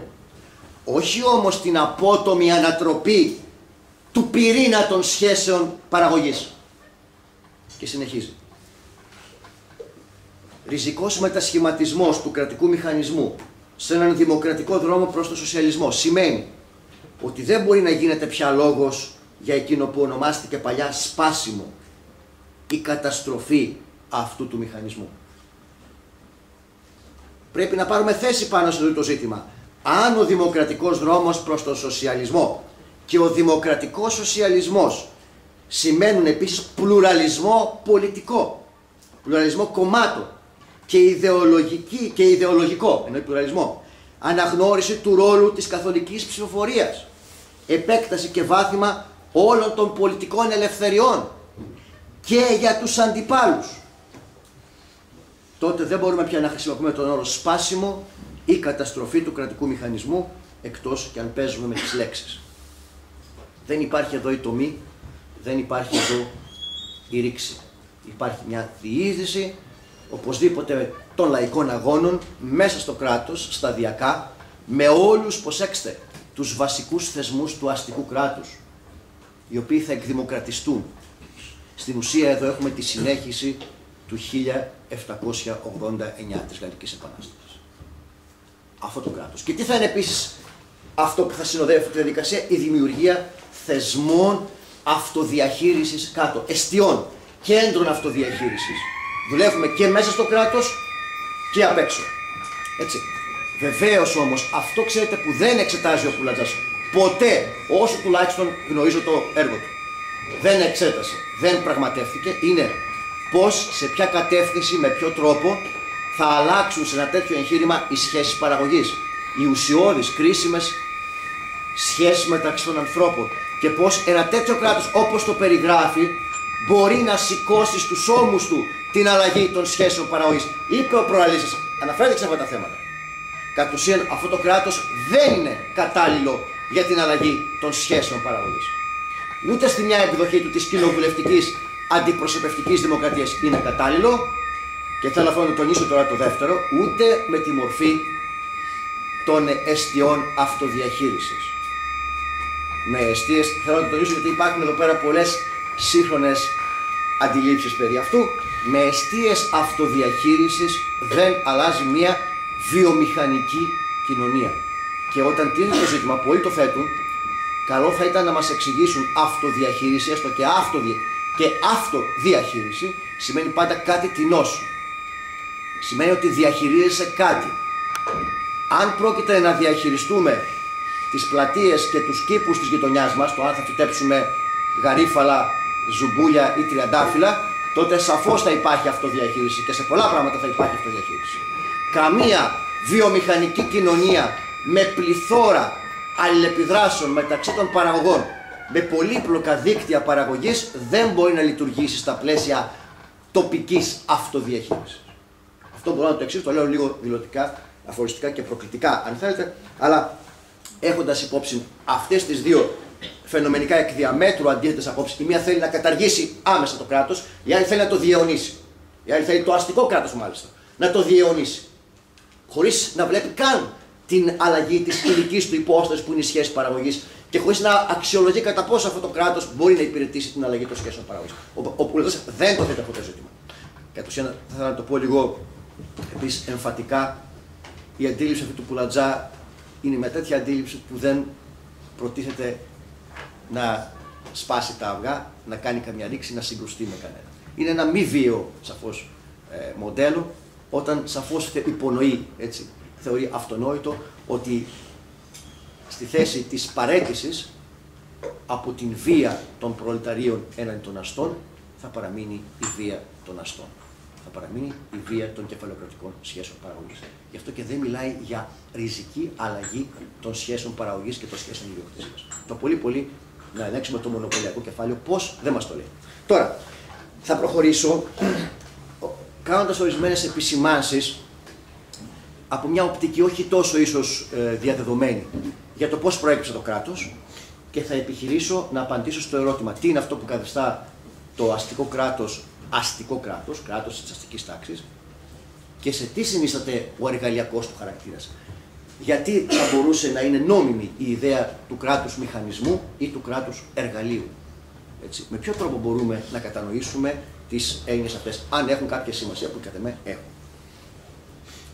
Το κράτος προέκυψε ιστορικά. Είναι ιστορικό φαινόμενο, προέκυψε οπωσδήποτε κατά ανάγκη. Είναι ένα αναγκαίο φαινόμενο. Επειδή υπόθηκαν ορισμένα πράγματα για την εμφάνιση του κράτους, αυτό που θα ήθελα να διευκρινίσω εγώ είναι το εξής. Και είναι σημαντικό να το έχουμε υπόψη για να αντιληφθούμε και την πορεία μαρασμού του κράτους. Να δούμε τι θα σήμαινε μαρασμός του κράτους. Το κράτος έχει τις απαρχές του στην εμφάνιση του υποδουλωτικού καταμερισμού εργασίας εντός της πρωτόγονης κοινότητας του γένους. Της κοινότητας δηλαδή του καταμερισμού, στην εμφάνιση ενός υποδουλωτικού καταμερισμού εργασίας. Δηλαδή, στην εμφάνιση της αντίθεσης μεταξύ διανοητικής διοικητικής αφενός και χειρονακτικής εκτελεστικής αφετέρου και στη διάθλαση διαμέσου αυτής της αντίθεσης των ανταγωνισμών, ιδιότυπων ανταγωνισμών μεταξύ των μελών της πρωτόγονης κοινότητας του γένους για την ιδιοποίηση του υπερπροϊόντος της παραγωγής. Όταν πλέον αυτό καθίσταται εφικτό, όταν καθίσταται εφικτή η ιδιοποίηση ενός σταθερού, λίγο ή πολύ πλέον υπερπροϊόντος. Το κράτος δεν εμφανίστηκε σε κενό χώρου, είναι μια μεταξέλιξη, μια μεταμόρφωση θεσμών διοίκησης που προϋπάρχουν, θεσμών της αρχαίγονης κοινότητας, της κοινότητας του γένου. Μιας κοινότητας που είναι το θεμέλιο του πρωτόγονου κομμουνισμού. Είναι η μετεξέλιξη των θεσμών διοίκησης, όχι όμως μέσω της δικής τους αυτόνομης πορείας, αλλά όταν διαμέσου αυτών των θεσμών διοίκησης εκδηλώνονται ανταγωνισμοί, πρόταξικοι ακόμα, για την ιδιοποίηση ενός πενιχρού αλλά σταθερού πλέον υπερπροϊόντος. Γιατί έγινε αυτό? Γιατί κινήθηκε σε αυτή την κατεύθυνση η ανθρωπότητα? Γιατί ο πρωτόγονος κομμουνισμός δεν είναι μια αρμονική κοινωνία, δεν είναι μια κοινωνία ικανοποίησης των ανθρώπινων αναγκών, είναι μια κοινωνία που βρίσκεται στα όρια της επιβίωσης. Μια κοινωνία εξαιρετικά σφοδρής αντιπαράθεσης με τη φύση του ανθρώπου ως κοινότητας, έτσι, των ανθρώπων ενωμένος σε μια κοινότητα με τη φύση για την επιβίωση. Και σε αυτές τις συνθήκες η προοπτική εκμετάλλευση ανθρώπου από άνθρωπο μπορεί, όχι για όλους, αλλά για ορισμένους, να ανοίξει μεγαλύτερες προοπτικές επιβίωσης και ανάπτυξης. Αυτή ήταν η πραγματικότητα, το λέω λίγο αφοριστικά, αλλά έτσι προέκυψε το κράτος. Και ως συνέπεια αυτής της αφετηρίας του κράτους, βλέπουμε σε όλους τους προκεφαλαιοκρατικούς σχηματισμούς, όπου βασανιστικά αργά το κράτος το ίδιο καθίσταται κράτος, όπως και οι ταξικές σχέσεις καθίσταται ταξικές. Δηλαδή, οι ταξικές σχέσεις δεν εμφανίζονται έτοιμες, ολοκληρωμένες και πλήρως αναπτυγμένες. Εμφανίζονται και σιγά σιγά αναπτύσσονται. Σε όλους τους προκεφαλαιοκρατικούς σχηματισμούς έχουμε την εξής ιδιοτυπία.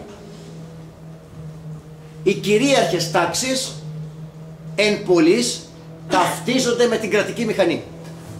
Οι κυρίαρχες τάξεις ως τάξεις που εκμεταλλεύονται ξένη εργασία είναι συνάλληλα και κρατικά δομημένες. Είναι δομημένες και ως κρατική οργάνωση, ως κρατικός θεσμός, ως διοικητικό σώμα και ως ένοπλο σώμα. Είναι η οπλιτική φάλαγγα των ελεύθερων των ελληνικών πόλεων, η οποία είναι και η ένοπλη δύναμη των δουλοπιτών.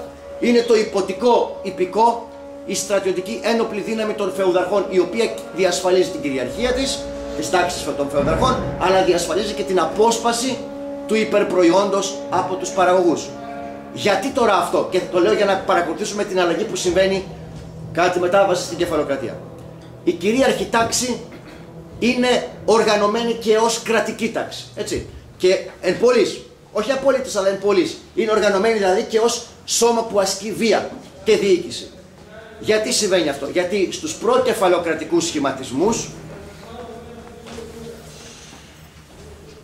οι σχέσεις εκμετάλλευσης, απόσπασης του υπερπροϊόντος από τους άμεσους παραγωγούς δεν ταυτίζονται, σε σημαντικό βαθμό δεν ταυτίζονται με τις σχέσεις παραγωγής.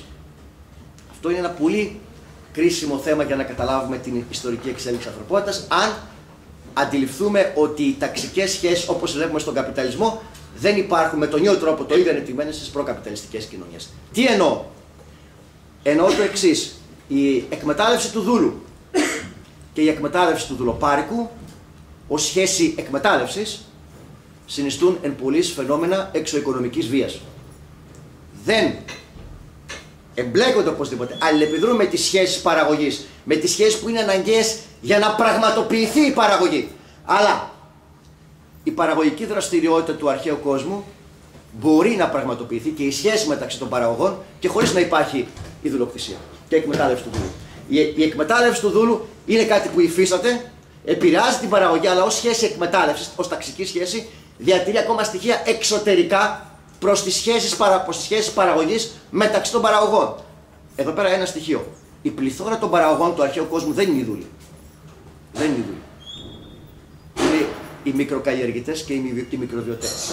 Σε όλη την περιφέρεια των δουλοκριτικών κοινωνιών είναι μικροκαλλιεργητές και μικροβιοτέχνες κλπ. Που ζουν σε μικρές κοινότητες, αγροτικές κοινότητες. Είναι ο τύπος της αγροτικής κοινότητας. Αλλά και στις μεγάλες δουλοκριτικές αυτοκρατορίες η βασική μάζα των παραγωγών δεν είναι οι δούλοι. Οι δούλοι προσφέρουν το υπερπροϊόν, σαφώς. Ένα πιο σταθερό υπερπροϊόν. Εδώ λοιπόν, όσο ακόμα οι σχέσεις εκμετάλλευσης θα διαφοροποιούνται από τις σχέσεις παραγωγής, η κυρίαρχη τάξη προκειμένου να αποσπάσει το υπερπροϊόν θα πρέπει να οργανώνεται και ως κρατική διοικητική τάξη. Τι συμβαίνει τώρα στην κεφαλοκρατία? Στην κεφαλοκρατία, όπου κορυφώνονται, ολοκληρώνονται οι ταξικές σχέσεις, οι σχέσεις εκμετάλλευσης πλέον συνιστούν σχέσεις παραγωγής. Δηλαδή, η απόσπαση υπερπροϊόντος από τους εργάτες είναι συνυφασμένη με τη συσσόρευση πλούτου, αλλά και με την επένδυση του πλούτου και με την συνένωση των παραγωγικών δυνάμεων σε μια ενιαία διαδικασία.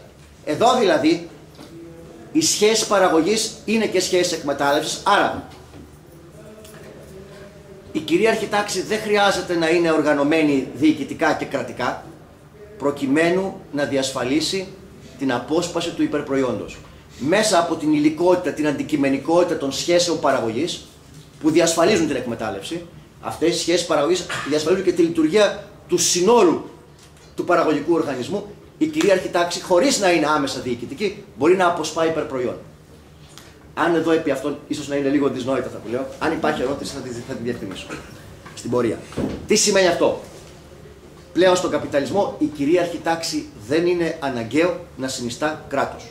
Να είναι οργανωμένη και ως διοικητικός, γραφειοκρατικός, στρατιωτικός μηχανισμός.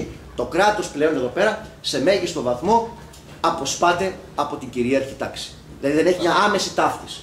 Έτσι. Από την άλλη η ίδια η λειτουργία, η πορεία της οικονομίας διαμέσου των σχέσεων παραγωγής διασφαλίζει στην κυρίαρχη τάξη τη λήψη υπερπροϊόντος. Εκτός αυτού, η αστική τάξη εδώ, αν στις προηγούμενες κοινωνικές μορφές η κυρίαρχη τάξη, δουλοκτήτες, ελεύθεροι πολίτες δουλοκτήτες ή φεουδάρχες, μέλη της φεουδαρχικής ιεραρχίας, διατηρούν την ενότητα μεταξύ τους διαμέσου κατάλοιπων κοινοτικών σχέσεων, σχέσεων εξαίματος συγγένειας, προταξικών. Η Αθήνα είναι μια κοινότητα, μια πόλης κοινότητα περισσότερο, έτσι. Ως κράτος είναι και πόλης κοινότητα συνάμα. Η αστική τάξη πλέον γνωρίζει ως κυρίαρχη τάξη τις πιο ανεπτυγμένες ανταγωνιστικές σχέσεις στο εσωτερικό της. Είναι διασπασμένη τάξη. Αφενός είναι διασπασμένη και επειδή είναι διασπασμένη δεν μπορεί άμεσα να είναι κρατική, αφετέρου δεν χρειάζεται να είναι άμεσα κρατική, να ασκεί εξωοικονομική βία για να αποσπά το υπερπροϊόν. Αυτό προσδίδει στο ρόλο και στο χαρακτήρα του κράτους νέα χαρακτηριστικά. Περνώ με αυτή τη δήλωση ίσως το πιο κρίσιμο ζήτημα, έχοντας υπόψη και τις παρατηρήσεις του Πουλατζά, του πώς η αστική τάξη διασφαλίζει το ότι το κράτος θα είναι ένα αστικό κράτος, θα είναι ένα εργαλείο, ένας μηχανισμός στην υπηρεσία των συμφερόντων της. Δεδομένου ότι άμεσα τώρα η αστική τάξη δεν ταυτίζεται με τον κρατικό μηχανισμό. Έτσι, δεν ταυτίζεται.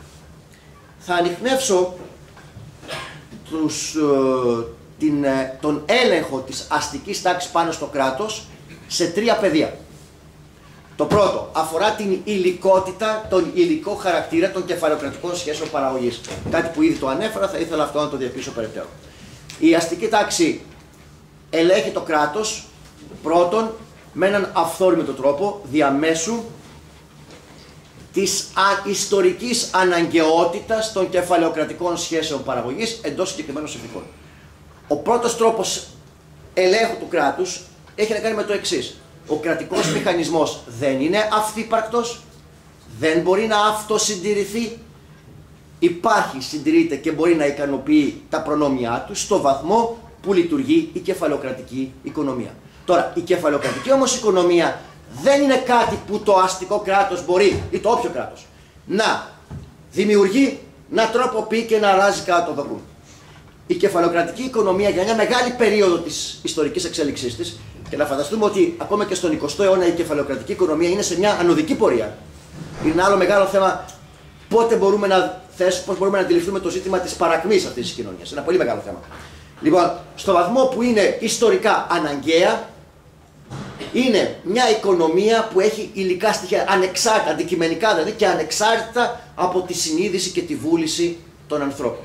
Για μια συγκεκριμένη περίοδο.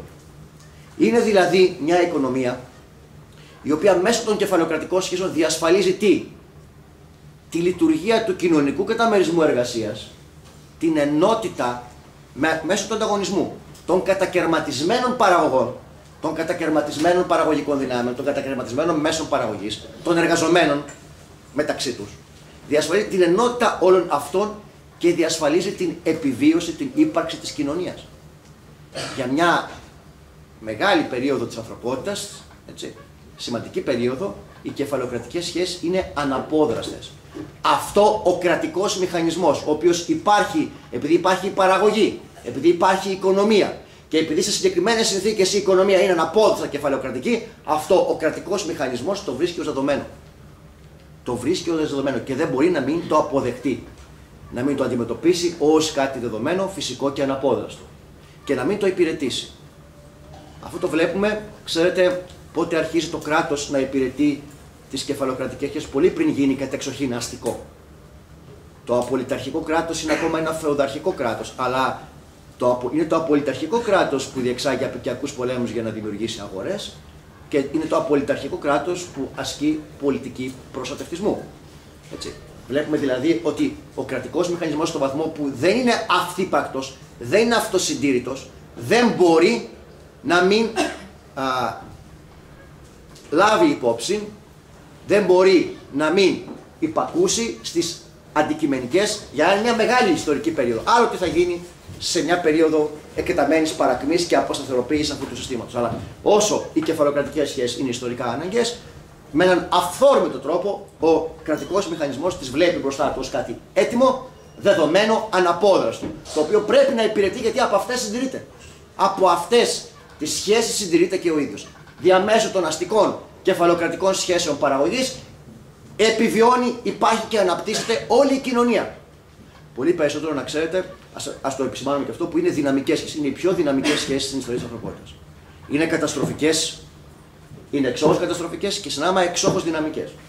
Και μέσω του δυναμισμού τους ικανοποιούν και οι ανάγκες. Έτσι. Θα κάνω και μια ακόμη υπενικτική δήλωση επί αυτού και αν υπάρξουν ερωτήσεις θα απαντήσω μετά.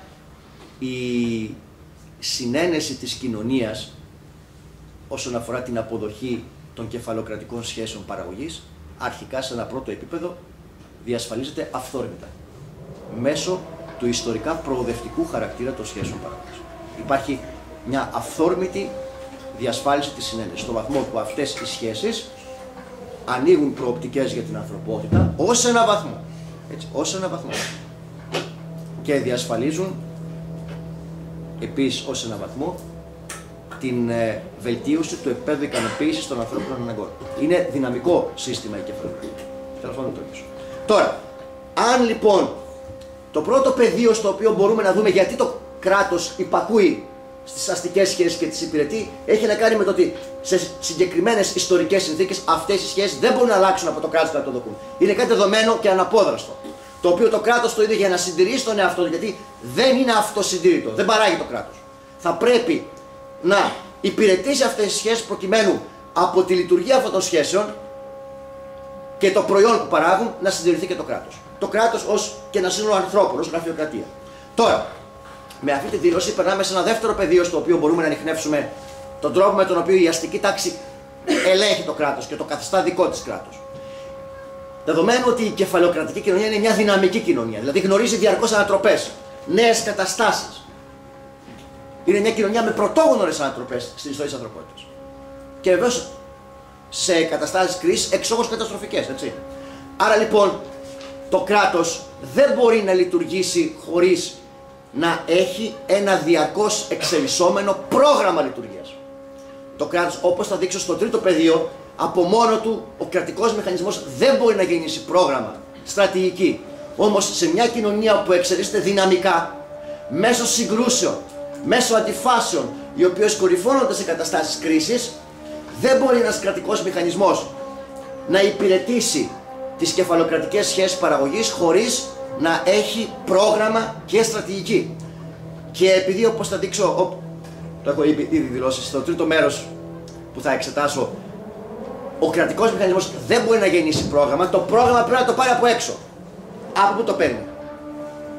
Από ένα ευρύτερο πεδίο των πολιτικών σχέσεων μεταξύ της οικονομικής βάσης, θα πούμε λίγο έτσι άγραφα, του χώρου της εργασίας και του κράτους. Υπάρχει ένα ευρύτερο πεδίο των πολιτικών σχέσεων, στο οποίο τα διάφορα κοινωνικά ταξικά υποκείμενα διαμέσου δραστηριοτήτων παραγωγής ιδεών τι κάνουν? Συγκροτούν πολιτικά μορφώματα, λέσχες, συλλόγους, κινήματα, κόμματα.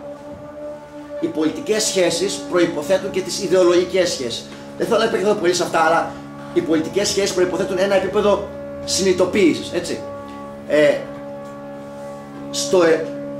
Στο επίπεδο αυτό των πολιτικών σχέσεων, η αστική τάξη επιχειρεί να μεταφράσει την οικονομική της δύναμη μέσα στην κοινωνία, τον πλούτο της, τον οικονομικό της πλούτο, την οικονομική της υπεροχή, σε συνάρτηση με την ικανότητά της να παράγει γνώσεις, ιδέες και να τις διαχέει στην κοινωνία διαμέσου του ελέγχου των ιδεολογικών μηχανισμών, μέσα ενημέρωσης κλπ, είσοδο κλπ, επιχειρεί, αξιοποιώντας αυτά τα εργαλεία που έχει ως τάξη, ως κυρίαρχη τάξη, επιχειρεί να τα μεταφράσει σε πολιτική δύναμη. Να συγκροτήσει πολιτικά μορφώματα, αξιώνοντας την ηγεμονία εντός των πολιτικών σχέσεων, δια των οποίων επιχειρεί να ελέγξει το κράτος και να του δώσει, να προσφέρει στο κράτος ηγεσία συγκεκριμένη για κάθε ιστορική περίοδο. Ηγεσία και πρόγραμμα. Αυτό ήταν και ένα από τα μεγάλα διακυβεύματα των αστικών επαναστάσεων ή των μετέπειτα αστικών μεταρρυθμίσεων. Να προσθέσουν στην εκτελεστική εξουσία, στο κράτος ως εκτελεστική εξουσία, το οποίο βρήκε η αστική τάξη από την απολυταρχία, να προσθέσουν το κοινοβούλιο. Να προσθέσουν ένα σύνολο κοινοβουλευτικών θεσμών για να μπορέσουν να θεσμοθετήσουν τη μετάφραση των πολιτικών σχέσεων και της πολιτικής κινητοποίησης της αστικής τάξης σε πρόγραμμα και ηγεσία για το κράτος. Βλέπουμε λοιπόν πως η αστική τάξη ελέγχει το αστικό κράτος διαμέσου και των πολιτικών σχέσεων. Και πρέπει να το ελέγχει διαρκώς, γιατί όπως είπα, αυτό το κράτος χρειάζεται διαρκώς ένα ευέλικτο, ένα εξελισσόμενο πρόγραμμα. Γιατί η αστική κοινωνία είναι δυναμική, δεν είναι στατική, δεν είναι επαναλαμβανόμενη. Γνωρίζει νέες καταστάσεις, απρόβλεπτες καταστάσεις, είναι συγκρουσιακή και εδώ η κυρίαρχη τάξη χρειάζεται να αξιοποιεί τις πολιτικές σχέσεις, ώστε οι πολιτικές σχέσεις είναι συγκρουσιακές ενίοτε και μεταξύ τμήματων της αστικής τάξης. Οι πολιτικές σχέσεις, απλά τα λέω λίγο αδρομερώς, έτσι. Τι ενέχει το ζήτημα πολιτικές σχέσεις είναι ένα μεγάλο θέμα. Αλλά διαμέσου των πολιτικών σχέσεων η αστική τάξη αναζητεί εκπροσώπους, αναζητεί εκφραστές, αναζητεί κάθε φορά σε ένα φάσμα επιλογών τη βέλτιστη έκφραση των στρατηγικών της συμφερόντων. Και επιχειρεί μέσω των πολιτικών σχέσεων και των θεσμοθετημένων διαδικασιών διεύθυνσης του κράτους, επιχειρεί να φέρει στο κράτος ένα πρόγραμμα, μια στρατηγική νέα κάθε φορά και μια ηγεσία που θα το αναλάβει. Θα αναλάβει την υλοποίηση. Βεβαίως υπάρχει και η περίπτωση, έτσι, απλά εγώ βλέπω αυτό που είναι καθολικό στοιχείο του αστικού συστήματος. Υπάρχει και η περίπτωση της άμεσης σύζευξης των αστών με διοικητικές θέσεις. Εντάξει, ναι, υπάρχει και η περίπτωση που οι ίδιοι οι αστεί, πιθανώς σε κάποιες συγκεκριμένες καταστάσεις και συγκυρίες, αναλαμβάνουν την πολιτική διεύθυνση του κράτους. Αλλά και αν ακόμα δεν συμβαίνει αυτό, δεν είναι δηλαδή εκπρόσωποι του μεγάλου κεφαλαίου αυτοί που διοικούν το κράτος, μέσω των πολιτικών σχέσεων η αστική τάξη επιδιώκει, μεταφράζοντας την οικονομική της δύναμη, τον οικονομικό της πλούτο, την ηγεμονική της θέση στον χώρο των ιδεών, την ικανότητά της να παράγει γνώσεις, να κατανοεί, να προβλέπει. Εδώ αυτό σημαίνει Ινστιτούτα, θεσμούς κλπ. Στρατηγικής ανάλυσης κλπ. Επιχειρεί να επεξεργαστεί πρόγραμμα και να το μεταφράσει διαμέσου των πολιτικών δυνάμεων που προκρίνει σε πρόγραμμα του κράτους και σε ηγεσία. Υπάρχει, θα σχολιάσω λίγο και αυτό, υπάρχει και το ζήτημα των εκτάκτων καταστάσεων. Υπάρχει η περίπτωση στη μαρξιστική σκέψη, κυρίως αυτό αφορά τον Λένιν, τον Κάουσκι αφορά, αλλά είναι μια ιδέα που υιοθέτησε και ο Λένιν, στην κατάσταση της επαναστατικής συγκυρίας. Εκεί βλέπουμε ότι το κράτος απορριθμίζεται. Υπάρχουν καταστάσεις επαναστατικής συγκυρίας, επαναστατικές καταστάσεις που το κράτος απορριθμίζεται. Εκεί η αστική τάξη, στο βαθμό που διατηρεί ακόμα, ως ένα βαθμό, την ικανότητα κατανόησης του κόσμου, παραγωγής ιδεών, στρατηγικής και διατηρεί μια στοιχειώδη ικανότητα πολιτικής οργάνωσης, δηλαδή μια στοιχειώδη ικανότητα πολιτικής εισπύρωσης δυνάμεων, η αστική τάξη εκεί πέρα, αυτό που βλέπουμε συνήθως, είναι το εξής. Παρακάμπτει την θεσμοθετημένη ιεραρχία του κράτους και αξιοποιεί σε καταστάσεις έκτακτες δεσμούς με κομβικούς τομείς του κράτους, κυρίως με τους τομείς που σχετίζονται με την άσκηση βίας. Δικαστήρια, δικαστική εξουσία, στρατός, αστυνομία. Πως επιχειρεί άμεσα να διεμβολήσει αυτούς τους θεσμούς, αξιοποιώντας τον πλούτο και την πολιτική της και ιδεολογική της επιρροή, άμεσα να τους διεμβολήσει, ενίοτε σε συνεργασία με δυνάμεις που κινητοποιεί εκτός του κράτους. Μέσα στον χώρο της πολιτικής, παραστρατιωτικές δυνάμεις, κινήματα, ψευτοκινήματα με το Λούμπε Προλεταριάτο, άλλες συμμαχίες. Τομείς του κράτους, τμήματα του κράτους σε συνάρτηση με πολιτικές δυνάμεις που κινητοποιεί η αστική τάξη εκτός του κράτους, επιχειρεί διαμέσου αυτό να αποκαταστήσει την τάξη. Επιχειρεί να αποκαταστήσει την ομαλή λειτουργία του κράτους. Τώρα εδώ πέρα ένα σχόλιο γιατί ετέθη από τον. Πώς είναι το όνομά σου? Από τον Βασίλη. Έτσι. Ένα σχόλιο για τη σημερινή κατάσταση. Είναι ένα ενδιαφέρον θέμα νομίζω μας απασχολεί, είμαι σίγουρος ότι το έχετε σκεφτεί, σας έχει απασχολήσει και εσάς. Θα έλεγα ότι στη σημερινή κατάσταση που παρατηρούνται διαδικασίες ολοκλήρωσης, περιφερειακών ολοκληρώσεων, αυτό είναι ένα καινούριο φαινόμενο, έχει καινούργια στοιχεία. Έχει καινούργια στοιχεία ο καπιταλισμός μέσα από αυτές τις διαδικασίες των ολοκληρώσεων. Η πιο προηγμένη, σαφώς η πιο ισχυρή είναι αυτή της ευρωπαϊκής ολοκλήρωσης. Είναι αυτή της ευρωπαϊκής ολοκλήρωσης. Εντός αυτών των μορφωμάτων ολοκλήρωσης, και όχι μόνο όμως εντός αυτών, βλέπουμε σήμερα το εξής φαινόμενο. Βλέπουμε να εμφανίζονται ως συνέπεια της κλίμακας ανάπτυξης των καπιταλιστικών σχέσεων, οι οποίες είναι παγκόσμιες πια, και παγκόσμιες σε επίπεδο όχι μόνο αγοράς, παγκόσμιας αγοράς, αλλά και σε επίπεδο παραγωγής. Έχουμε ολοκληρώσεις στο επίπεδο των δικτύων παραγωγικής δραστηριότητας. Όχι μόνο δηλαδή στο επίπεδο ανταλλαγής έτοιμων προϊόντων, αλλά βλέπουμε παραγωγικές δραστηριότητες που συμπεριλαμβάνουν, μέχρι να φτάσουμε στο τελικό προϊόν, μια σειρά χωρών. Έτσι. Σε αυτό το επίπεδο, λοιπόν, κατά τη στοιχεία που σε αυτό το επίπεδο βλέπουμε να εμφανίζονται υπερεθνικοί, διεθνικοί, σχεδόν παγκόσμιοι θεσμοί τώρα επεξεργασίας πολιτικής, επεξεργασίας προγραμμάτων και στρατηγικής και για τις εθνικές αστικές τάξεις. Ο ΟΣΑ, οι οργανισμοί της Ευρωπαϊκής Ένωσης, κάποιοι οργανισμοί του ΟΗΕ, σε ό,τι αφορά την εκπαίδευση, η UNESCO για παράδειγμα, καταπιάνεται με την εκπαίδευση. Έτσι, η UNESCO, η Παγκόσμια Τράπεζα, το Διεθνές Νομισματικό Ταμείο, μέσω εκθέσεων, μέσω μελετών. Βλέπουμε δηλαδή, όσον αφορά σε αντιστοιχεία με το επίπεδο ανάπτυξης του καπιταλισμού, να εμφανίζονται υπερεθνικοί θεσμοί που αναλαμβάνουν να επιτελέσουν αυτόν τον πολιτικό ρόλο της αστικής τάξης, δηλαδή την επεξεργασία προγραμμάτων και στρατηγικής για τους εθνικούς κρατικούς μηχανισμούς. Με αποτέλεσμα οι εθνικές αστικές τάξεις, όπως οργανώνονται σε επίπεδο πολιτικό, οι πολιτικοί εκπρόσωποι της αστικής τάξης, αυτό στην Ευρωπαϊκή Ένωση το βλέπουμε σε πιο καθαρή μορφή, τι να κάνουν πλέον, αντί να επεξεργάζονται οι ίδιες οι πολιτικοί και οι ιδεολογικοί τους εκπρόσωποι αυτές τις στρατηγικές, αυτά τα προγράμματα για να τα επιβάλλουν στο κράτος, να τα παρουσιάσουν στον κρατικό μηχανισμό ως πρόγραμμα δράσης, να υιοθετούν απλά τις συνταγές που παίρνουν από αυτούς τους υπερεθνικούς μηχανισμούς. Αυτό προσδίδει βεβαίως, στη σύγχρονη κεφαλαιοκρατία κάποια στοιχεία σταθερότητας, ξέρετε. Από τη μια έχουμε μια φοβερή αστάθεια στο επίπεδο των σχέσεων παραγωγής, είναι φοβερή αστάθεια. Συνάμα όμως η αστική τάξη αναπτύσσει μηχανισμούς που της επιτρέπουν να έχει μια πιο συντονισμένη, πιο συγκροτημένη, αν όχι σε απολύτως παγκόσμιο, αλλά τουλάχιστον σε διεθνικό επίπεδο πολιτική. Γι' αυτό και βλέπουμε τώρα ότι οι εγχώροι πολιτικοί εκφραστές της αστικής τάξης που επιχειρούν να καθοδηγήσουν τους κρατικούς μηχανισμούς, να μην στηρίζονται μόνο στις δικές τους δυνάμεις, στις δικές τους ικανότητες, αλλά να παίρνουν έτοιμες συνταγές, στρατηγικές απ' αλλού. Σε αυτό οφείλεται, αν θέλετε, και το γεγονός ότι τώρα πια η αστική τάξη σε εθνικό επίπεδο μπορεί να εκπροσωπείται πολιτικά και από απλούς τενεκέδες. Από απλούς αχρήους πολιτικάντες. Από τίποτα. Δεν θα υποτιμούσα ποτέ την αστική τάξη. Είχε βγάλει σαφώς, γιατί έχει δυνατότητες μόρφωσης, γνώσης, είχε βγάλει σαφώς και ικανούς πολιτικούς. Σαφώς από τη σκοπιά των δικών της συμφερόντων. Είχε βγάλει μεγάλες μορφές.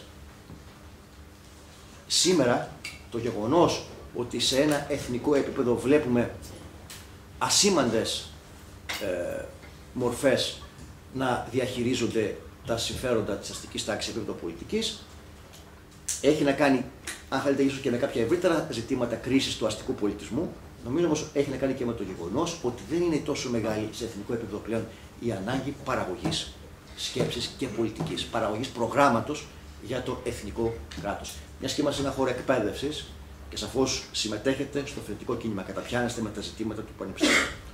Αγωνιστικά, ξέρετε πολύ καλά ότι ό,τι έχει συμβεί στην Ελλάδα σε επίπεδο εκπαιδευτικών μεταρρυθμίσεων είναι απλές συνταγές. Αυτό δηλαδή που μας το φέρνουν καμιά φορά εδώ πέρα σαν μια μεγάλη μεταρρύθμιση και μας το παρουσιάζουν στους ηθαγενείς ως κάποια φοβερή ανατροπή, δεν είναι τίποτα άλλο παρά απλές συνταγές. Αντιγράφουν απλά. Τα παίρνουν έτοιμα. Γι' αυτό και είναι και πανομοιότυπος, καταθλιπτικά πανομοιότυπος και ο λόγος που χρησιμοποιεί. Σαφώς όμως η ικανότητα αυτή της αστικής τάξης να οργανώνει την πολιτική της, τον πολιτικό προγραμματικό της λόγο, τον οποίο παρουσιάζει μετά στον κρατικό μηχανισμό ως πρόγραμμα δράσης σε εθνικό επίπεδο, να το οργανώνει σε ένα διεθνές, αυτό της δίνει μια πρωτοβουλία κινήσεων και της επιτρέπει να αντιμετωπίζει προς το παρόν, θα έλεγα, αρκετά αποτελεσματικά κρίσιμες καταστάσεις. Νομίζω ότι στην περίπτωση της Ελλάδας το είδαμε αυτό. Θεωρώ ότι στην περίπτωση της κρίσης αυτής, όχι μόνο στην Ελλάδα, εκδηλώθηκαν κάποια πλεονεκτήματα αυτού του διεθνικού συντονισμού της αστικής τάξης. Φάνηκαν κάποια πλεονεκτήματα αυτού του διεθνικού συντονισμού. Το λέω για σκέψη, θα πρέπει πραγματικά, είναι βασανιστικό το ερώτημα αυτό, βεβαίως, να ξανασκεφτούμε σε ποιο επίπεδο συγκρότησης των πολιτικών αγώνων της εργατικής τάξης μπορεί να αντιμετωπιστεί μια τέτοια αστική τάξη που δουλεύει σε αυτό το επίπεδο. Τα λέω αυτά για κάποιους πατριώτες της αριστεράς που κοιμούνται και ονειρεύονται την επιστροφή σε ένα κεινσιανό εθνικό καπιταλισμό που θα είναι καπιταλισμός βεβαίως, αλλά θα έχει την καλή κεινσιανή ρύθμιση του παρελθόντος σε μια εθνική οικονομία κλπ. Τέλος πάντων. Αυτό είναι ένα μεγάλο θέμα, το λέει περιεκτικά έτσι, ίσως για να συναντήσω δικές σας σκέψεις και ιδέες. Περνάω δεν θα μακρηγορήσω, σε ένα τρίτο πεδίο, στο οποίο εκδηλώνεται αυτός ο αστικός, η δυνατότητα της αστικής τάξης να ελέγχει το κράτος. Θα δω τώρα τον έλεγχο που ασκεί η αστική τάξη στο κράτος από τη σκοπιά του κρατικού μηχανισμού, της ιδιομορφίας του κρατικού μηχανισμού. Και θα προσπαθήσω να ανιχνεύσω το ζήτημα του εργαλειακού του χαρακτήρα. Τι είναι ο κρατικός μηχανισμός? Είναι ένας μηχανισμός διοίκησης. Είναι οργανωμένος για να διοικεί ανθρώπους. Με βίαιο τρόπο. Είτε άμεσα βίαιο, είτε με την απειλή βίας. Με τη βία να υπάρχει είτε ως ενέργεια, είτε ως κάτι ενδυνάμει, ως απειλή. Είναι ένας μηχανισμός που για να επιτελέσει αυτό το ρόλο έχει όχι οποιαδήποτε δομή, αλλά πολύ συγκεκριμένη δομή. Ποια είναι η δομή του κρατικού μηχανισμού?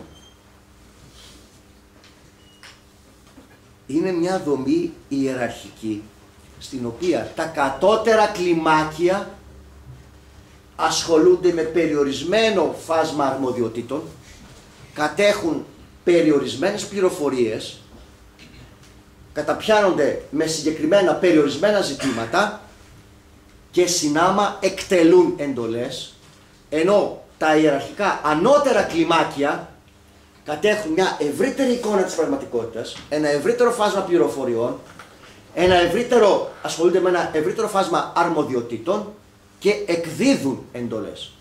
Είναι ένας μηχανισμός που για να λειτουργήσει μέσα του ενσωματώνει, θεμελιώνεται πάνω σε αυτό και ενσωματώνει σχέσεις κυριαρχίας και υποταγής.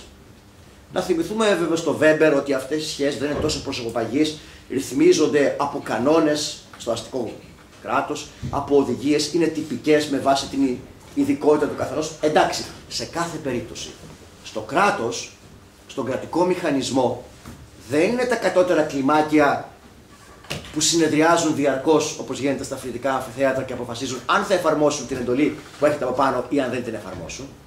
Είναι ένας μηχανισμός, ο οποίος στο βαθμό που λειτουργεί, τα ανώτερα κλιμάκια εκδίδουν εντολές, έχοντας μια ευρύτερη εικόνα της πραγματικότητας, περισσότερες πληροφορίες, έχοντας μια πιο σφαιρική εικόνα της κατάστασης, τα κατώτερα κλιμάκια εκτελούν εντολές, κατέχοντας περιορισμένο πεδίο δράσης και πιο περιορισμένη, πιο μικρή αντίληψη της πραγματικότητας. Συνάμα αυτή η διοικητική ιεραρχία σχέσεων εξουσίας και υποταγής, αυτές είναι οι σχέσεις, είναι και μια ιεραρχία προνομίων. Όχι κέρδος, αλλά προνομίων, που συνδέονται με την επαγγελματική θέση. Η κλιμάκωση της ιεραρχίας σημαίνει και κλιμάκωση των προνομίων. Σε ό,τι αφορά αμοιβές, επιδόματα, συντάξεις, δυνατότητες εκπαίδευσης, μετεκπαίδευσης, δυνατότητες αναψυχής, άθλησης κλπ. Ανάλογα με το κράτος είναι και τα προνόμια. Και με βάση αυτή τη δομή της είναι ένας μηχανισμός ο οποίος σε σημαντικό, όχι απόλυτο, σε σημαντικό βαθμό είναι κλειστός. Είναι μια δομή η οποία θα πρέπει να διασφαλίζει τον σχετικά κλειστό χαρακτήρα αυτού του μηχανισμού. Κλειστό με ποια έννοια? Ότι αυτός ο μηχανισμός είναι πάντα διακριτός από την υπόλοιπη κοινωνία. Δεν μπορεί να διαχέεται στην υπόλοιπη κοινωνία. Ο μηχανισμός μας για να είναι διοικητικός, για να διοικεί ανθρώπους, θα πρέπει να διαφοροποιείται από την υπόλοιπη κοινωνία σε κάποιες βασικές αρμοδιότητες. Να έχει το μονοπόλιο σε κάποιες διοικητικές δραστηριότητες. Θα πρέπει να υπάρχουν κάποια διοικητικά θέματα που μόνο αυτός αποφασίζει. Να έχει το μονοπόλιο στην άσκηση βίας σε κάποια συγκεκριμένα ζητήματα. Εντάξει, βεβαίως οι άνθρωποι μπορεί να έχουν τη δυνατότητα να είναι κυνηγοί και να ασκούν βία στα ζώα. Δεν είμαι υπέρ του κυνηγιού, αλλά τέλος πάντων. Σε ό,τι αφορά τη βία πάνω σε ανθρώπους, αυτός ο μηχανισμός είναι διακριτός από την υπόλοιπη κοινωνία. Έχει το μονοπόλιο στην άσκηση βίας. Και έχει και τα μέσα έχει την τεχνογνωσία, έτσι, έχει τη γνώση, την κατάρτιση, την εμπειρία, τα υλικά μέσα, όπλα, υποδομές κλπ. Και μέσα από αυτό το σύστημα σχέσεων κυριαρχίας και υποταγής τι να περιχαρακώνεται, να κλείνεται. Όχι απόλυτα, αλλά εν πολλοίς. Και βεβαίως είναι ένας μηχανισμός με ισχυρή αφομοιωτική ικανότητα.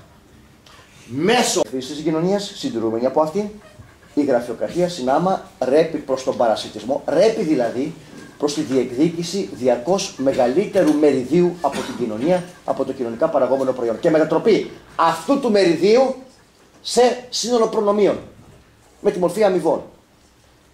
Οι καλύτερες συνθήκες διασφάλισης αυτής της εσωτερικής, ενδογενής, γιατί είναι αποξενωμένο από την κοινωνία σώμα, αποξενωμένο από τους άμεσους παραγωγούς σώμα. Η καλύτερη διασφάλιση της προοπτικής αύξησης των προνομίων και ενίσχυση του παρασιτισμού μπορεί να γίνει μόνο εντός ταξικών σχέσεων. Όταν ο πλούτος που μπορεί να αντλεί η γραφειοκρατία από τα προνόμια μπορεί να μετατραπεί, αν όχι σε κεφάλαιο, τουλάχιστον σε κάποια ιδιωτική ιδιοκτησία.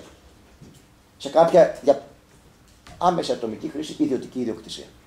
Από αυτή τη σκοπιά, ο ενδογενής, εγγενής, παρασιτικός προσανατολισμός, δεν λέω ότι είναι απολύτως παρασιτικό το κράτος, αλλά έχει μια ροπή, μια τάση προς τον παρασιτισμό, γιατί είναι αποσπασμένη από την κοινωνία δύναμη. Ο εγγενής παρασιτισμός του κράτους το καθιστά, επιρρεπεί διαρκώς προς την αποδοχή και στήριξη των ταξικών σχέσεων. Μόνο εντός ταξικών σχέσεων ο μηχανισμός αυτός μπορεί σε βέλτιστο βαθμό να υπηρετεί τα προνόμια του και όσο είναι εφικτό, τουλάχιστον για τα ανώτερα κλιμάκια, να τα μετατρέπει και να τα κατοχυρώνει μέσω ιδιοκτησίας. Μέσω σχέσεων ιδιωτικής ιδιοκτησίας. Αν έχετε λίγο υπομονή, θα ήθελα τελειώνοντας να πω δύο λόγια για το κράτος στο σοσιαλισμό. Είναι μεγάλος ο πειρασμός να επιχειρήσει κανείς να πει όσα μπορεί περισσότερα για αυτά τα πράγματα. Δεν θα σας κουράσω, μην το δείτε ως απειλή. Δεν θα πω πολλά. Θα ήθελα όμως να κάνω ορισμένες επισημάνσεις για ένα θέμα που, όπως εσείς αντιλαμβάνεστε πολύ καλά, είναι επίμαχο, είναι κρίσιμο για μας, δεν είναι εύκολο, με βάση και την εμπειρία του 20ου αιώνα για το θέμα του κράτους στο σοσιαλισμό. Έτσι. Έχετε υπόψη μερικές ιδέες των κλασικών, δεν θα τα επαναλάβω. Αυτά τα πράγματα που φαντάζομαι τα έχετε υπόψη ή μπορεί να τα βρείτε σε διάφορες πηγές. Θα πω μερικές δικές μου απόψεις για το ζήτημα αυτό. Είναι γνωστή η αντίληψη ότι το κράτος στο σοσιαλισμό πρέπει να τεθεί σε μια διαδικασία μαρασμού. Υπάρχει το κράτος στο σοσιαλισμό, με βάση τη μαρξιστική και ελληνιστική παράδοση, αλλά είναι ένα ιδιότυπο κράτος, ένα κράτος που θα πρέπει να βρίσκεται σε μαρασμό.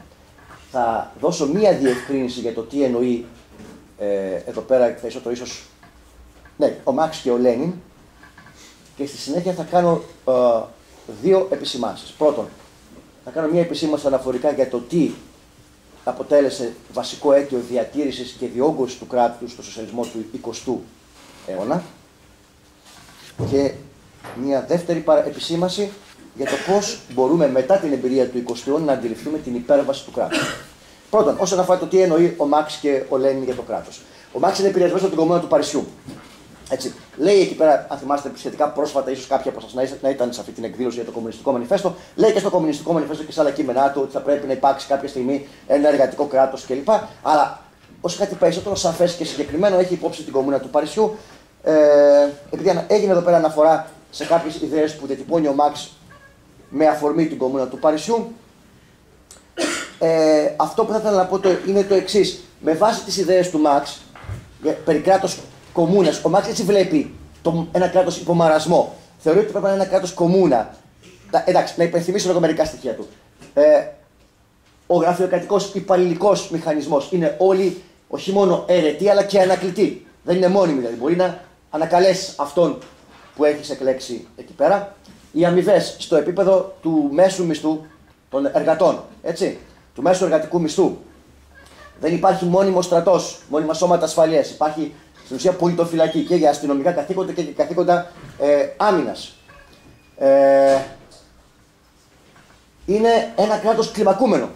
Δηλαδή από τη βάση του, από κάτω μέχρι επάνω, έχουμε κλιμακούμενες κομμούνες. Δεν είναι ένα κράτος αντιπροσωπευτικής δημοκρατίας, όπου κάποια στιγμή εκλέγεις ένα κεντρικό σώμα και θα ξαναασχοληθείς με αυτό το σώμα όταν θα ξανακληθείς να ψηφίσεις. Αλλά διασφαλίζεται ο ερετός και ανακλητός χαρακτήρας όλων των υπαλλήλων μέσω μιας ιεραρχίας από κάτω προς τα πάνω κομμούνων. Αυτή ήταν και η ιδέα της Παλαιστινής Κομμούνας. Κομμούνες όπου η επόμενη κομμούνα αφορά μια ευρύτερη περιφέρεια μέχρι μια τελική κομμούνα που θα είναι κάπου σε ένα κέντρο. Οπότε έτσι διαμέσου αυτής της ιεραρχίας μπορούν τα κατώτερα κλιμάκια να ελέγχουν τα ανώτερα. Αυτή ήταν η ιδέα του Μαξ. Άποψη μου είναι ότι αρκετές από τις επισημάνσεις που κάνει ο Μαξ αναφορικά με την κομμούνα και το κράτος κομμούνα και για τον 19ο και για τον 20ο αιώνα ήταν ουτοπικές. Ιδιαίτερα σε ό,τι αφορά τις αμοιβές, την αμοιβή των υπαλλήλων με το μέσο μισθό του εργάτη, αυτό σε μια κοινωνία που επρόκειτο να καταστεί βιομηχανική. Γιατί η εκβιομηχάνηση της παραγωγής μεγαλώνει τον καταμερισμό εργασίας, τον εξακοντίζει σε ύψη, τον διευρύνει τον καταμερισμό εργασίας και την διάσταση μεταξύ διοικητικής και εκτελεστικής εργασίας. Στις συνθήκες λοιπόν και του 19ου αιώνα που θα ανέκυπταν και του 20ου, αυτό το πράγμα ήταν ανέφικτο. Ανέφικτη, ουτοπική, καθαρά και εκπλήσωμη που καμιά φορά το επαναλαμβάνουν άνθρωποι. Δεν μιλάω για τη σημερινή συζήτηση, έτσι το βλέπω σε κείμενα. Ήταν η ιδέα της πολιτοφυλακής. Ιδιαίτερα η πορεία εκβιομηχάνησης της οικονομίας αλλά και του στρατού καθιστούσε ουτοπική την ιδέα της πολιτοφυλακής. Σε όλη τη διάρκεια του 20ου αιώνα. Ήταν αυτοκτονική η ιδέα της πολιτοφυλακής. Όπου εφαρμόστηκε και κάπου προσπάθησαν να την εφαρμόσουν, οδήγησε σε θλιβερά αποτελέσματα. Σαφώς δεν ήταν εφικτή και η ιδέα του ανακλητού. Του ανα πάσα στιγμή ανακλητού των διοικητικών υπαλλήλων, η οποία υπονοεί το στοιχείο του ανταλλάξιμου υπαλλήλου. Βεβαίως για μια προβιομηχανική κοινωνία που ήταν κατ' ουσίαν προβιομηχανική, η Γαλλία της Παλαιστινής Κομμούνας, για προβιομηχανικού τύπου εργάτες, οι εργαζόμενοι είναι λίγο πολύ όλοι το ίδιο και οι υπάλληλοι είναι λίγο πολύ το ίδιο. Αλλά η ανάπτυξη, μιας και μιλάω στο Πολυτεχνείο, φαντάζομαι ότι λίγο πολύ αυτό είναι κατανοητό. Η ανάπτυξη σε πρωτόγνωρες για την ανθρωπότητα κλίμακες της τεχνολογίας και της ειδίκευσης,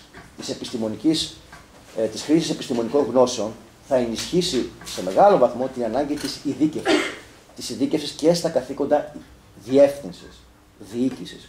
Η ιδέα πλέον του ανταλλάξιμου εργαζόμενου, ότι μπορείς να πάρεις οποιονδήποτε που είναι σε ένα διοικητικό θεσμό και να τον αντικαταστήσει με τον οποιοδήποτε άλλο εργάτη, δεν ήταν εφικτή. Ωστόσο, αυτό δεν σημαίνει ότι εν γέννη αυτές οι ιδέες είναι κακές ή θα πρέπει να παραιτηθούμε από αυτές, πρέπει να τις δούμε ίσως σε μια άλλη ιστορική κλίμακα.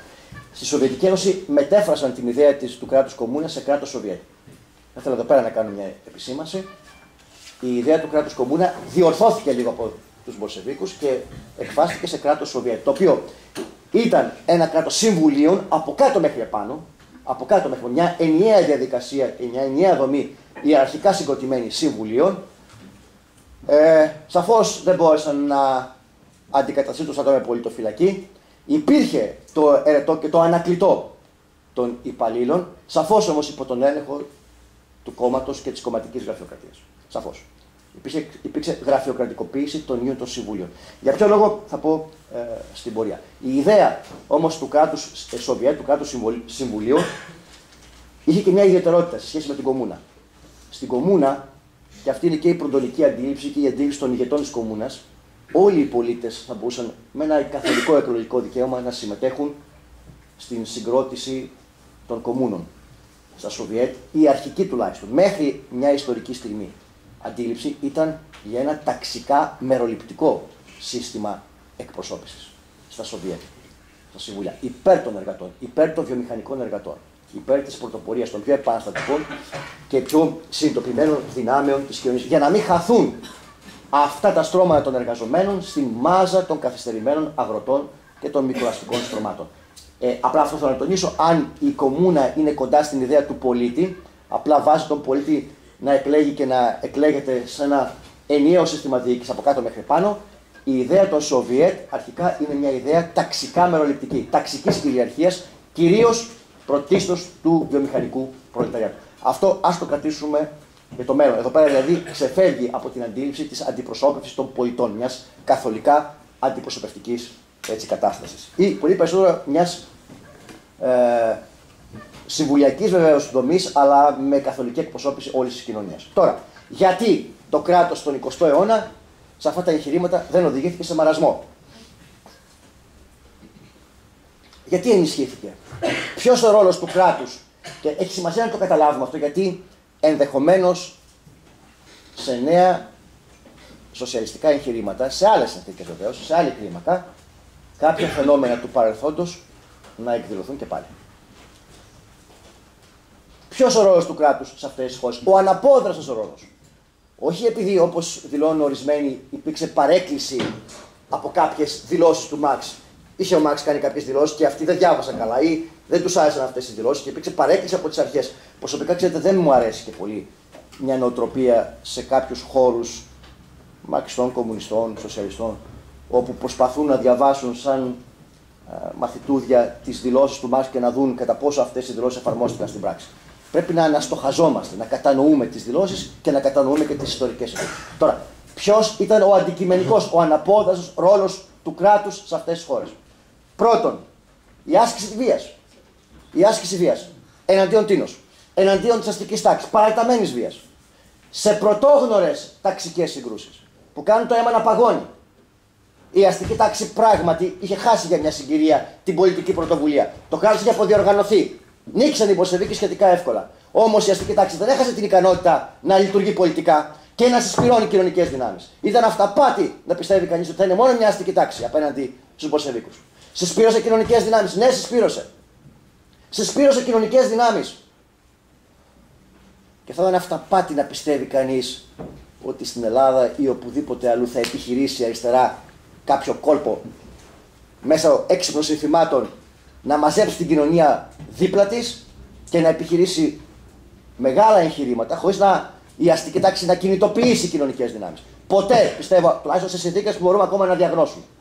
Σε συνθήκες λίγο πολύ που είναι εγκύτερα από τις σημερινές. Δεν πρέπει να περιμένουμε την αστική τάξη να είναι μόνη της. Βία λοιπόν εναντίον της αστικής τάξης και εναντίον των συμμάχων της. Και όχι για μια μέρα. Γιατί δεν αρκεί μόνο να καταλάβεις τα μέσα παραγωγής, πρέπει να τα λειτουργήσεις. Πρέπει να τα προστατεύσεις, να προστατευτεί η κοινωνική παραγωγή. Πρέπει να επιβιώσει σε έναν ανηλεή πόλεμο. Βία όμως και εναντίον της παγκόσμιας αντεπανάστασης. Βία εναντίον του εξωτερικού εχθρού, ο οποίος είναι ανελαίτος. Δεν σου αναγνωρίζει κανένα δικαίωμα επιβίωσης. Βία εναντίον του εσωτερικού αντιπάλου, βία εναντίον του εξωτερικού εχθρού. Και η βία θέλει συγκρότηση. Η βία θέλει οργάνωση. Θέλει αυτές τις σχέσεις επαγγελματικής εξειδίκευσης, ιεραρχίας και υποταγής. Θέλει χρήση ειδικών μέσων. Θέλει οπωσδήποτε και αντίστοιχα προνόμια. Θέλει κάποιος να δίνει διαταγές και κάποιος να εκτελεί. Όμως, κάτι που προσπαθήσα τουλάχιστον να το επισημάνω κάποιες φορές σε ομιλίες μου και σε κάποια κείμενα που έχω γράψει, φιλοδοξώ σε κάνα 2 χρόνια να ολοκληρώσω τη συγγραφή ενός βιβλίου για τον σοσιαλισμό του 20ου αιώνα και να τοποθετηθώ επί αυτού του ζητήματος περισσότερο συγκροτημένα. Το κράτος αυτό ασκούσε βία και εναντίον ενός άλλου αποδέκτη. Και αυτό δεν μας έρχεται και τόσο εύκολο να το αναγνωρίσουμε. Και εναντίον των εργαζομένων. Των ίδιων των εργαζομένων. Εναντίον αντεπαναστατικών συμπεριφορών εκ μέρους των ίδιων των εργαζομένων. Οι οποίοι εν δυνάμει γίνονταν σύμμαχοι της αστικής τάξης. Εναντίον των αγροτών, εναντίον των μικροαστών, εναντίον των ίδιων των εργατών. Γιατί άραγε χρειάστηκε γραφειοκρατία κρατική? Είπα, πυρήνας του κράτους είναι η γραφειοκρατία, είναι ο γραφειοκρατικός μηχανισμός. Για άσκηση βίας εναντίον των εργατών. Γιατί οι εργάτες δεν ήταν δεδομένο και αυτονόητο ότι θα υπηρετήσουν τη νέα κοινωνία?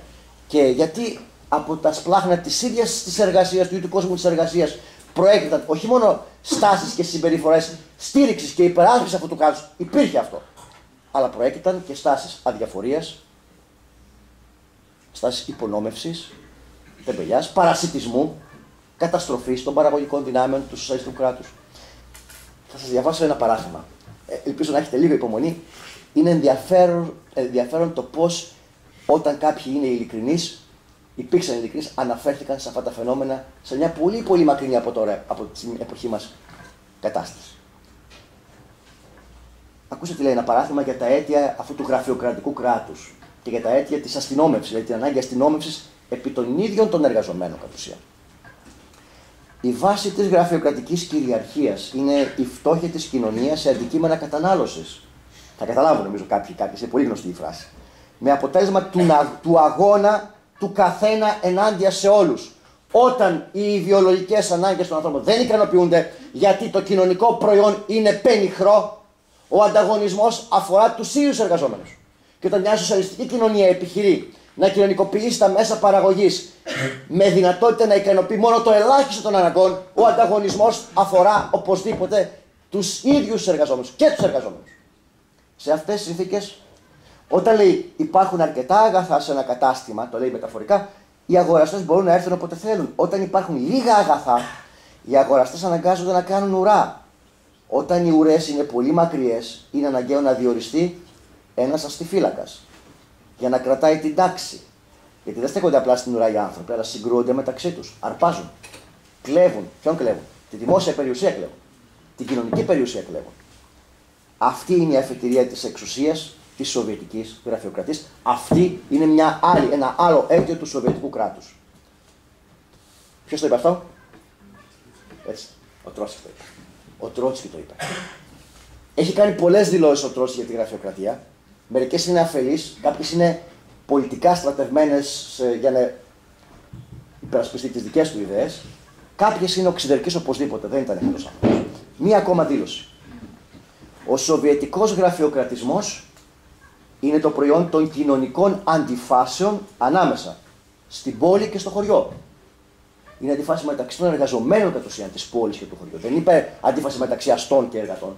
Είναι ανάμεσα στην πόλη και στο χωριό. Στο προλεταριάτο και την αγροτιά. Το προλεταριάτο των πόλεων, το βιομηχανικό και η αγροτιά είναι εργαζόμενοι.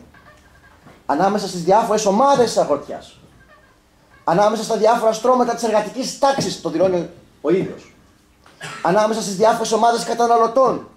Και τελικά ανάμεσα στο Σοβιετικό κράτος σαν όλο και τον καπιταλιστικό του περίγυρο. Τρότσκι, το εργατικό κράτος, το ζήτημα του Θερμιδόρ και του. Το πρώτο παράθεμα ήταν από την Προδομένη Επανάσταση. Αυτά λέει ο Τρότσκι. Και εδώ το κράτος εμφανίζεται σε μια αντιφατική, δυσυπόστατη κατάσταση. Από τη μια είναι ένα κράτος το οποίο με τον ένα τον άλλο τρόπο συμμετέχουν οι εργάτες, άμεσα ή έμεσα. Οι ίδιοι εργάτες γίνονται στελέχη του κράτους. Τα πρώτα υπουργεία στελεχώθηκαν από εργάτες και στρατιώτες, κάποιοι στρατιώτες. Με τον ένα τον άλλο τρόπο συμμετέχουν και από την άλλη, εκτός από τον ταξικό αντίπαλο, του συμμάχου του, τον ταξικό αντίπαλο στο εσωτερικό και στο εξωτερικό, για μια παρατεταμένη χρονική περίοδο, οι ίδιοι εργάτες είναι και αντικείμενο άσκησης βίας. Τώρα, ο δεύτερος λόγος για τον οποίο διατηρήθηκε το κράτος. Το κράτος αποκτά μια νέα υλικότητα και είναι σημαντικό. Δεν μπορεί η αριστερά, η εργατική τάξη, οι κομμουνιστές να καταλάβουν το κράτος και απλά να ασχολείται μόνο με το κράτος, να διαχειρίζεται το κράτος. Το κράτος δεν έχει αυτόνομη ύπαρξη, ούτε αυτόνομο σκοπό, ούτε αυτόνομη προοπτική για τους κομμουνιστές. Ο λόγος η χρήση του κράτους είναι η αλλαγή των σχέσεων ιδιοκτησίας. Και αυτό πρέπει να γίνει γρήγορα. Και πρέπει να γίνει με ακαριέ βήματα. Δεν μπορεί να αλλάξει κανείς τον καπιταλισμό βήμα-βήμα. Η καπιταλιστική οικονομία έχει την ικανότητα να ενσωματώνει επιμέρους αλλαγές και να τις υποτάσσει σε μια καθολική πορεία ανταγωνισμού. Το κράτος λοιπόν για να αποκτήσει σοσιαλιστικό περιεχόμενο πρέπει να αλλάξει η υλική του υπόσταση, το υλικό του υπόστρωμα, οι σχέσεις παραγωγής. Πρέπει τα μέσα παραγωγής να περάσουν στην κοινωνία, να κρατικοποιηθούν και το κράτος να υποχρεωθεί τώρα να τα διευθύνει. Να τα διευθύνει σε μια διαδικασία προσέγγισης, συζήτησης, επικοινωνίας με τους άμεσους παραγωγούς. Αυτό σε έναν βαθμό το παρατηρήσαμε στη Σοβιετική Ένωση. Το ζήτημα της διεύθυνσης των μέσων παραγωγής, της σχεδιοποιημένης μέσω σχεδίου, απαιτεί οπωσδήποτε συμφωνίες. Απαιτεί οπωσδήποτε πριν να ξεκινήσει η παραγωγή ένα ευρύ φάσμα συμφωνιών. Που αυτό δεν μπορεί να το κάνει το κράτος μόνο του, χωρίς να έρχεται σε ποικίλες διαδικασίες επικοινωνίας, αλλά και έστω και διαπραγμάτευσης με τους άμεσους παραγωγούς. Τώρα, εδώ όμως, όσο οι άμεσοι παραγωγοί στην πλειονότητά τους παραμένουν χειρόνακτες, εδώ διατηρείται μία ανισότητα μεταξύ του κράτους και των άμεσων παραγωγών όσον αφορά τη συμμετοχή στη διαδικασία διεύθυνσης. Διατηρείται δηλαδή η ανισότητα και η αντίθεση μεταξύ της υψηλής εξειδίκευσης που συγκεντρώνεται στο κράτος και της περιορισμένης εμπειρικής κατανόησης της παραγωγής ή της μερικής, πολύ αποσπασματικής κατανόησης παραγωγής από τους άμεσους παραγωγούς. Για την πληθώρα, για τα εκατομμύρια των χειρονακτών εργαζομένων που είτε εργάζονταν μόνο με τα χέρια τους, είτε ως χειρόνακτες υπηρέτες των μηχανών των πρώτων σοσιαλιστικών κοινωνιών. η σχεδίαση της παραγωγής σε ευρύτερη κλίμακα ήταν κάτι που τους ξεπερνούσε. Μιλάμε για εργαζόμενους που στην καλύτερη περίπτωση είχαν στοιχειώδεις γνώσεις πρωτοβάθμιας εκπαίδευσης, άντε και λίγο δευτεροβάθμιας. Δεν μπορούσαν να έχουν ευρύτερη γνώση, κατανόηση των συνθηκών, των διαδικασιών της παραγωγικής δραστηριότητας. Εδώ λοιπόν το κράτος διατηρείται τώρα ως μηχανισμός διεύθυνσης παραγωγικών διαδικασιών, πράγμα που απαιτεί εξειδικευμένη γνώση, υψηλή εξειδίκευση, στο βαθμό που αυτή η υψηλή εξειδίκευση παραμένει συγκεντρωμένη σε λίγους εργαζόμενους, σε λίγους ανθρώπους, που δεν είναι δυνατότητα όλης της κοινωνίας. Και κάτι ακόμα διατηρείται εδώ πέρα. Εδώ το κράτος λειτουργεί ως διευθυντής παραγωγικών διαδικασιών. Αλλά στις παραγωγικές διαδικασίες, αφενός ο άμεσος χειρόνακτας παραγωγός δεν κατέχει γνώση, δεν έχει την ικανότητα να διευθύνει. Από την άλλη, είναι αναπόφευκτα και αντικείμενο διεύθυνση. Γιατί στο βαθμό που στην εργασία συμμετέχουν εκατομμύρια χειρονακτών, αν δεν υπολογίσει κανείς με νόρμες, με προδιαγραφές, τον τρόπο εργασίας αυτών των χειρονακτών, δεν θα λειτουργήσει η εκμηχανισμένη παραγωγή. Μιλάμε για ανθρώπους που υπηρετούν τις μηχανές, αλλά που αν εργαστούν με έναν άλλο τρόπο, αν εργαστούν αυθαίρετα ή δεν εργαστούν, η εκμηχανισμένη παραγωγή που λειτουργεί σε σύστημα δεν θα το συγχωρήσει, δεν μπορεί να συντελεστεί. Εδώ αντικείμενο διεύθυνσης, όχι με την έννοια της ταξικής καταστολής, της καταστολής του ταξικού αντιπάλου, αλλά με την έννοια της οργάνωσης, της σχεδιοποιημένης οργάνωσης σε μεγάλη κλίμακα, γιατί η βιομηχανική παραγωγή είναι παραγωγή σε μεγάλη κλίμακα. Αυτή τη παραγωγή αντικείμενο διεύθυνση είναι και ο ίδιος ο χειρόνακτος εργάτης. Ο ίδιος ο χειρόνακτος εργάτης. Γιατί παραμένει ακόμα φυσικός συντελεστής της παραγωγής. Όπως έλεγε ο Μάρξ, είναι αυτός που ακόμα είναι εξάρτημα της μηχανής. Και αυτό δεν μπορεί να ξεπεραστεί δια μιας, σε μια νύχτα. Δεν μπορεί να ξεπεραστεί ούτε ο ανεπτυγμένος καπιταλισμός του 30, του 40, του 50 δεν μπορούσε να ξεπεράσει αυτόν τον εργάτη. Και αυτός ο εργάτης χρειάζεται διεύθυνση από έξω και όχι μόνο αυτό. Για να εργαστεί πειθαρχημένα, γιατί αν δεν εργαστεί, καταραίει η γραμμή παραγωγής, το τμήμα παραγωγής, η διαδικασία παραγωγής. Για να εργαστεί πειθαρχημένα χρειάζεται και εξαναγκασμό. Χρειάζεται και εξαναγκασμό. Γιατί τώρα χρειάζεται εξαναγκασμό? Όχι επειδή πολεμάμε τον ταξικό αντίπαλο, όχι από αυτή την άποψη. Γιατί χρειάζεται εξαναγκασμό για να εργαστεί πειθαρχημένα?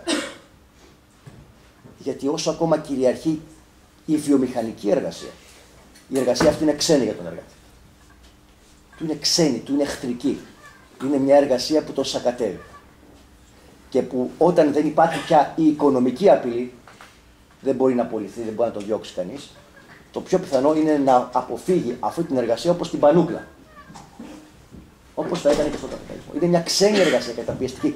Σε συνθήκες βιομηχανικής εργασίας, βιομηχανικής παραγωγής, η εργασία ακόμα δεν μπορεί να είναι αυτός σκοπός και απόλαυση. Και δεν μπορούμε να έχουμε ακόμα ελεύθερα συνεταιριζόμενους παραγωγούς. Έχω ακούσει αυτή την καραμέλα πολλές φορές. Την λένε διάφοροι για να αποτιμήσουν και το εγχείρημα της Σοβιετικής Ένωσης. Μόνο που δεν παίρνουν στον κόπο να εξετάσουν, μπορεί ο βιομηχανικός εργάτης να είναι ελεύθερα συνεταιριζόμενος παραγωγός? Μπορεί δηλαδή ελεύθερα να αφήσει την υψηκάμινο, να αφήσει τον τόρνο και να κάνει κάτι άλλο? Μπορεί να φύγει από το ορυχείο? Μπορεί να κάνει κάτι άλλο? Ή μπορεί να δουλέψει πειθαρχημένα όταν δεν υπάρχει επιτήρηση? Δεν θα δουλέψει. Εδώ θα τελειώσω επίσης με ένα παράθεμα. Αναφορικά τώρα με αυτό το ρόλο, το διευθυντικό ρόλο του κράτους ως ξεχωριστής μερίδας διευθυντών, επιτελών, διαχειριστών πάνω στους ίδιους τους εργάτες για οικονομικούς, για παραγωγικούς τώρα σκοπούς, όχι για πολιτικούς. Αλλά εφόσον είναι διεύθυνση ανθρώπων, αυτό διατηρεί και στοιχεία πολιτικού ελέγχου. Η αλήθεια είναι πως το σοσιαλιστικό καθεστώς δεν θα υπάρχει καταπιεστικός μηχανισμός, δεν θα υπάρχει κράτος. Εν προκειμένου αυτός που το λέει ταυτίζει το σοσιαλισμό με τον κομμουνισμό. Λέει ότι στο σοσιαλισμό δεν θα υπάρχει κράτος. Το κράτος θα διαλυθεί στην κομμούνα παραγωγής και κατανάλωσης. Δεν είναι όμως λιγότερο αλήθεια πως ο δρόμος προς το σοσιαλισμό περνάει από την πιο υψηλή ένταση της κρατικοποίησης. Και αυτήν ακριβώς την περίοδο διανύουμε μαζί με εσάς. Όπως η λάμπα βγάζει την πιο ζωηρή φλόγα της πριν σβήσει, έτσι και το κράτος, και αυτό έγινε πραγματικά στον 20ο αιώνα, παίρνει τη μορφή της δικτατορίας του προλεταριάτου πριν να εξαφανιστεί. Δηλαδή, διαβάζω αυτό το λεξί, την πιο ανελαίητη μορφή κράτους που υπάρχει ενός κράτους που αγκαλιάζει επιτακτικά τη ζωή όλων των πολιτών. Τρότσκι, τρομοκρατία και κομμουνισμός, και συνεχίζει.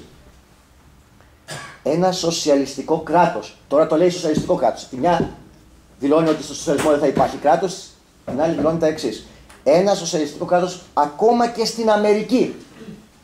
Ακόμα και στην Αμερική. Αυτό ανατρέπει άλλες δηλώσεις του Τρότσκι. Πάνω στη βάση του πιο προχωρημένου καπιταλισμού. Δεν θα μπορούσε άμεσα να προμηθεύει στον καθένα όλα όσα χρειάζεται. Και έτσι θα ήταν υποχρεωμένο να σμπρώχνει τον καθένα να παράγει όσο το δυνατόν περισσότερα. Το καθήκον του παρακινητή κάτω από αυτές τις συνθήκες, πέφτει φυσικά στο κράτος που με τη σειρά του δεν μπορεί παρά να καταφύγει με διάφορες αλλαγές και ελαφρύσεις στη μέθοδο της πληρωμής της εργασίας που έχει επεξεργαστεί ο καπιταλισμός. Με το κομμάτι, με την απόδοση κλπ. Το κράτος πρέπει να τοποθετήσει διαμέσου του συστήματος των πριν τους καλύτερους εργάτες σε πιο ευνοϊκές συνθήκες. Εδώ είναι ο οικονομικός εξαναγκασμός που ασκεί το κράτος, έτσι, η διεύθυνση των εργατών. Αυτό όμως όχι μόνο δεν αποκλεί, αλλά αντίθετα προϋποθέτει πως το κράτος και τα συνδικάτα θα αποκτήσουν ορισμένα καινούργια δικαιώματα πάνω στον εργάτη. Ο εργάτης δεν διαπραγματεύεται με το σοβιετικό κράτος. Είναι υποταγμένος στο κράτος, υποτάσσεται σε αυτό από κάθε άποψη γιατί είναι το κράτος του. Το πρώτο παράδειγμα ήταν από την προδομένη επανάσταση, το δεύτερο τρομοκρατία και κομμουνισμός, πάντα Τρότσκι. Όταν ο Τρότσκι είναι ειλικρινής. Τελειώνει. Έτσι. Μία λίγο αφοριστική δήλωση. Πώς μπορούμε να φανταστούμε το μαρασμό του κράτους, την υπέρβαση του κράτους? Θα πρέπει, θέτοντας αυτό το ζήτημα, και το λέω επενητικά, θα επιχειρήσω να δείξω έναν δρόμο προσέγγισης. Δεν θα δώσω καμιά συγκεκριμένη απάντηση επί αυτού. Θέτοντας το ζήτημα του μαρασμού του κράτους, πρέπει να έχουμε υπόψη ότι η πορεία του κράτους δεν είναι αυτόνομη μέσα στην κοινωνία.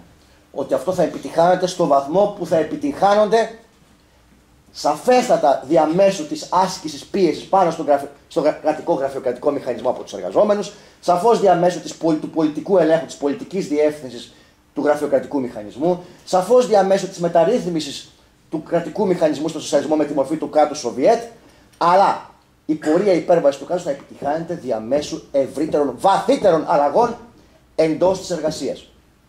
Η πορεία αλλαγής του κράτους, υπέρβαση του κράτους, όχι ακριβώς εξαφάνισης. Δεν εξαφανίζεται κάπου, αλλά μεταμορφώνεται, μετασχηματίζεται το σοσιαλιστικό κράτος, γιατί εν γενός έχει αυτή την τάση μετασχηματισμού. Η πορεία αυτή, κατά μένα, θα έχει το χαρακτήρα της μετατροπής εξειδικευμένων, διακριτών από τους χειρόνακτες παραγωγούς, θεσμών, υπολογισμού, μέτρησης, πρόβλεψης, πρόγνωσης της παραγωγικής διαδικασίας, σχεδίασης, διεύθυνσης παραγωγικών διαδικασιών, οι οποίες θα συμπεριλαμβάνουν για ένα διάστημα και τη διεύθυνση ανθρώπων, σε μετατροπή αυτού του εξειδικευμένου μηχανισμού σε ένα καθολικό πανκοινωνικό δίκτυο διευθυντικών δραστηριοτήτων, δηλαδή επαφών, συνεννοήσεων, συμφωνιών, μετρήσεων, υπολογισμών, σε ένα καθολικό κοινωνικό δίκτυο για τη διαχείριση τώρα πια όχι ανθρώπων από ανθρώπους, αλλά πραγμάτων, μέσων παραγωγής, παραγωγικών διαδικασιών από ανθρώπους. Αυτό απαιτεί αλλαγή και του χαρακτήρα της εργασίας, απαιτεί, θέλω να το πω λίγο υπενητικά, τη μεγάλη έξοδο του ανθρώπου, όχι από την εργασία γενικά, αλλά από την άμεση παρουσία του με τη μορφή της φυσικής δύναμης, του χειρόνακτα στην παραγωγική διαδικασία. Απαιτεί αλλαγή του χαρακτήρα της εργασίας, των μέσων εργασίας, απαιτεί και μια πιο εξειδικευμένη αλλαγή του υποκειμένου της εργασίας. Απαιτεί εργαζόμενο που για να ξεφύγει από την άμεση παραγωγή, από το ρόλο του υπηρέτη, του άμεσου, μέσω του σώματός του, των σωματικών του δυνάμεων υπηρέτη των μηχανών, για να γίνει αυτός διευθυντής, απαιτεί και την ριζική, μορφωτική, πολιτισμική ανάπτυξη αυτού του άνθρωπου. Δεν παραγνωρίζω δηλαδή και το ρόλο της συνείδησης και το ρόλο της επενέργειας σε ζητήματα συνείδησης. Σαφώς, αν το είναι ένα μεγάλο θέμα, δεν θα πάω παραπέρα εδώ πέρα, αλλά σαφώς θα πρέπει να θέσουμε και το εξής ερώτημα. Μπορεί ο άνθρωπος με στοιχειώδεις γνώσεις δημοτικού, πρωτοβάθμιας, δευτεροβάθμιας εκπαίδευσης να επιτελέσει το έργο που θα πρέπει τουλάχιστον να το επιτελούν άνθρωποι με γνώση μηχανικού, αν μιλάμε για τεχνολογικές διαδικασίες ή γνώσεις φυσικού, χημικού κλπ. Εδώ δηλαδή μιλάμε και για μια ριζική αλλαγή, αναβάθμιση του επίπεδου μόρφωσης του ανθρώπου. Έχω υπόψη μια καθολική πανεπιστημιακή και μεταπανεπιστημιακή εκπαίδευση. Αυτό έχει τη δική του σημασία, δεν θέλω να το υποτιμήσω. Δεν θέλω να το υποτιμήσω γιατί το να βγάλει του εργαζόμενου από την παραγωγή, αυτοματοποιώντας την παραγωγή, δεν σημαίνει ότι αυτοί που έχουν φύγει από την παραγωγή αυτομάτως είναι ικανοί να διαχειριστούν ακόμα πιο περίπλοκα παραγωγικά συστήματα. Τελειώνω με ένα παράθεμα του Μαξ. Σας διαβεβαιώ, είναι το τελευταίο που θα πω. Για να δούμε ποιος είναι πραγματικά ο εργάτης, ο εργαζόμενος που είναι υποκείμενο της εργασίας, υποκείμενο της ζωής του, πραγματικά συλλογικό υποκείμενο. Θα πρέπει να δούμε πώς αναφέρεται ο Μαξ στην ελεύθερη εργασία. Όταν η εργασία θα είναι αυτή, όπως θα την περιγράψει παρακάτω ο Μαξ, το υποκείμενο αυτής της εργασίας αναπόφευκτα θα είναι υποκείμενο των παραγωγικών διαδικασιών, υποκείμενο της ζωής του. Η ελεύθερη εργασία, η πραγματικά ελεύθερη εργασία, αυτό αν θέλετε είναι και μια δήλωση, με αυτό τελειώνει, του κομμουνισμού. Είναι μια δήλωση του πώς, τι σημασία θα έχει η εργασία στον κομμουνισμό. Η πραγματικά ελεύθερη εργασία, παραδείγματος χάρη, η μουσική σύνθεση, είναι ταυτόχρονα η πιο τρομερή σοβαρότητα, η πιο εντατική προσπάθεια. Ο Μαξ δηλώνει ότι η ελεύθερη εργασία μπορεί να συνοδεύεται από κόπο, από προσπάθεια. Δεν θα είναι μια εργασία στο μέλλον όπου κάποιος θα κάθεται, θα κάνει 5 πράγματα έτσι 2 ώρες και μετά θα καταναλώνει, έτσι θα αποχαφνώνεται κάπου. Η εργασία της υλικής παραγωγής μπορεί να αποκτήσει αυτό το χαρακτήρα. Η εργασία που θα πρέπει πάντα να κάνουν οι άνθρωποι μέσα στην παραγωγή. Γιατί πάντα οι άνθρωποι κάτι θα πρέπει να κάνουν μέσα στην παραγωγή. Μπορεί αυτή η εργασία μέσα στην παραγωγή να είναι απόλαυση, όπως η μουσική σύνθεση, να είναι δημιουργική και συνάμα κοπιώδης. Μπορεί να αποκτήσει αυτό το χαρακτήρα μόνο όταν έχει καθιερωθεί ο κοινωνικός χαρακτήρας. Είναι κάτι που γίνεται συλλογικά. Έτσι. Δεύτερον, όταν έχει επιστημονικό χαρακτήρα. Όταν δεν εργάζεται ο άνθρωπος με το μυοσκελετικό του σύστημα. Η χειρονακτική εργασία, παιδιά, είναι η αρχαίγονη εργασία. Είναι η αφετηρία της εργασίας της ανθρωπότητας, δεν είναι το μέλλον. Εδώ μιλάμε για εργαζόμενους που εργάζονται ως επιστήμονες, ως φορείς γνώσεων. Όταν έχει επιστημονικό χαρακτήρα, αποτελεί δηλαδή ταυτόχρονα γενική εργασία. Η επιστήμη για το Μαξ είναι η εργασία που κάνουν οι άνθρωποι με γενικά καθολικά μέσα. Όχι η προσπάθεια του ανθρώπου ως φυσικής δύναμης, εννοεί αυτό ακριβώς που σας είπα, όχι μια προσπάθεια ενός σώματος, όχι η προσπάθεια του ανθρώπου ως φυσικής δύναμης, με καθορισμένη εκπαίδευση, αλλά ως υποκειμένου που εμφανίζεται στην παραγωγική διαδικασία, όχι με απλά φυσική μορφή, ως ένα σώμα, αλλά ως δραστηριότητα που ρυθμίζει τις φυσικές δυνάμεις. Ως διευθυντική γνωσιακή δραστηριότητα που ρυθμίζει τη χρήση φυσικών δυνάμεων. Έχω εξαντλήσει, φαντάζομαι, τα όρια της αντοχής σας. Ευχαριστώ για την προσοχή σας.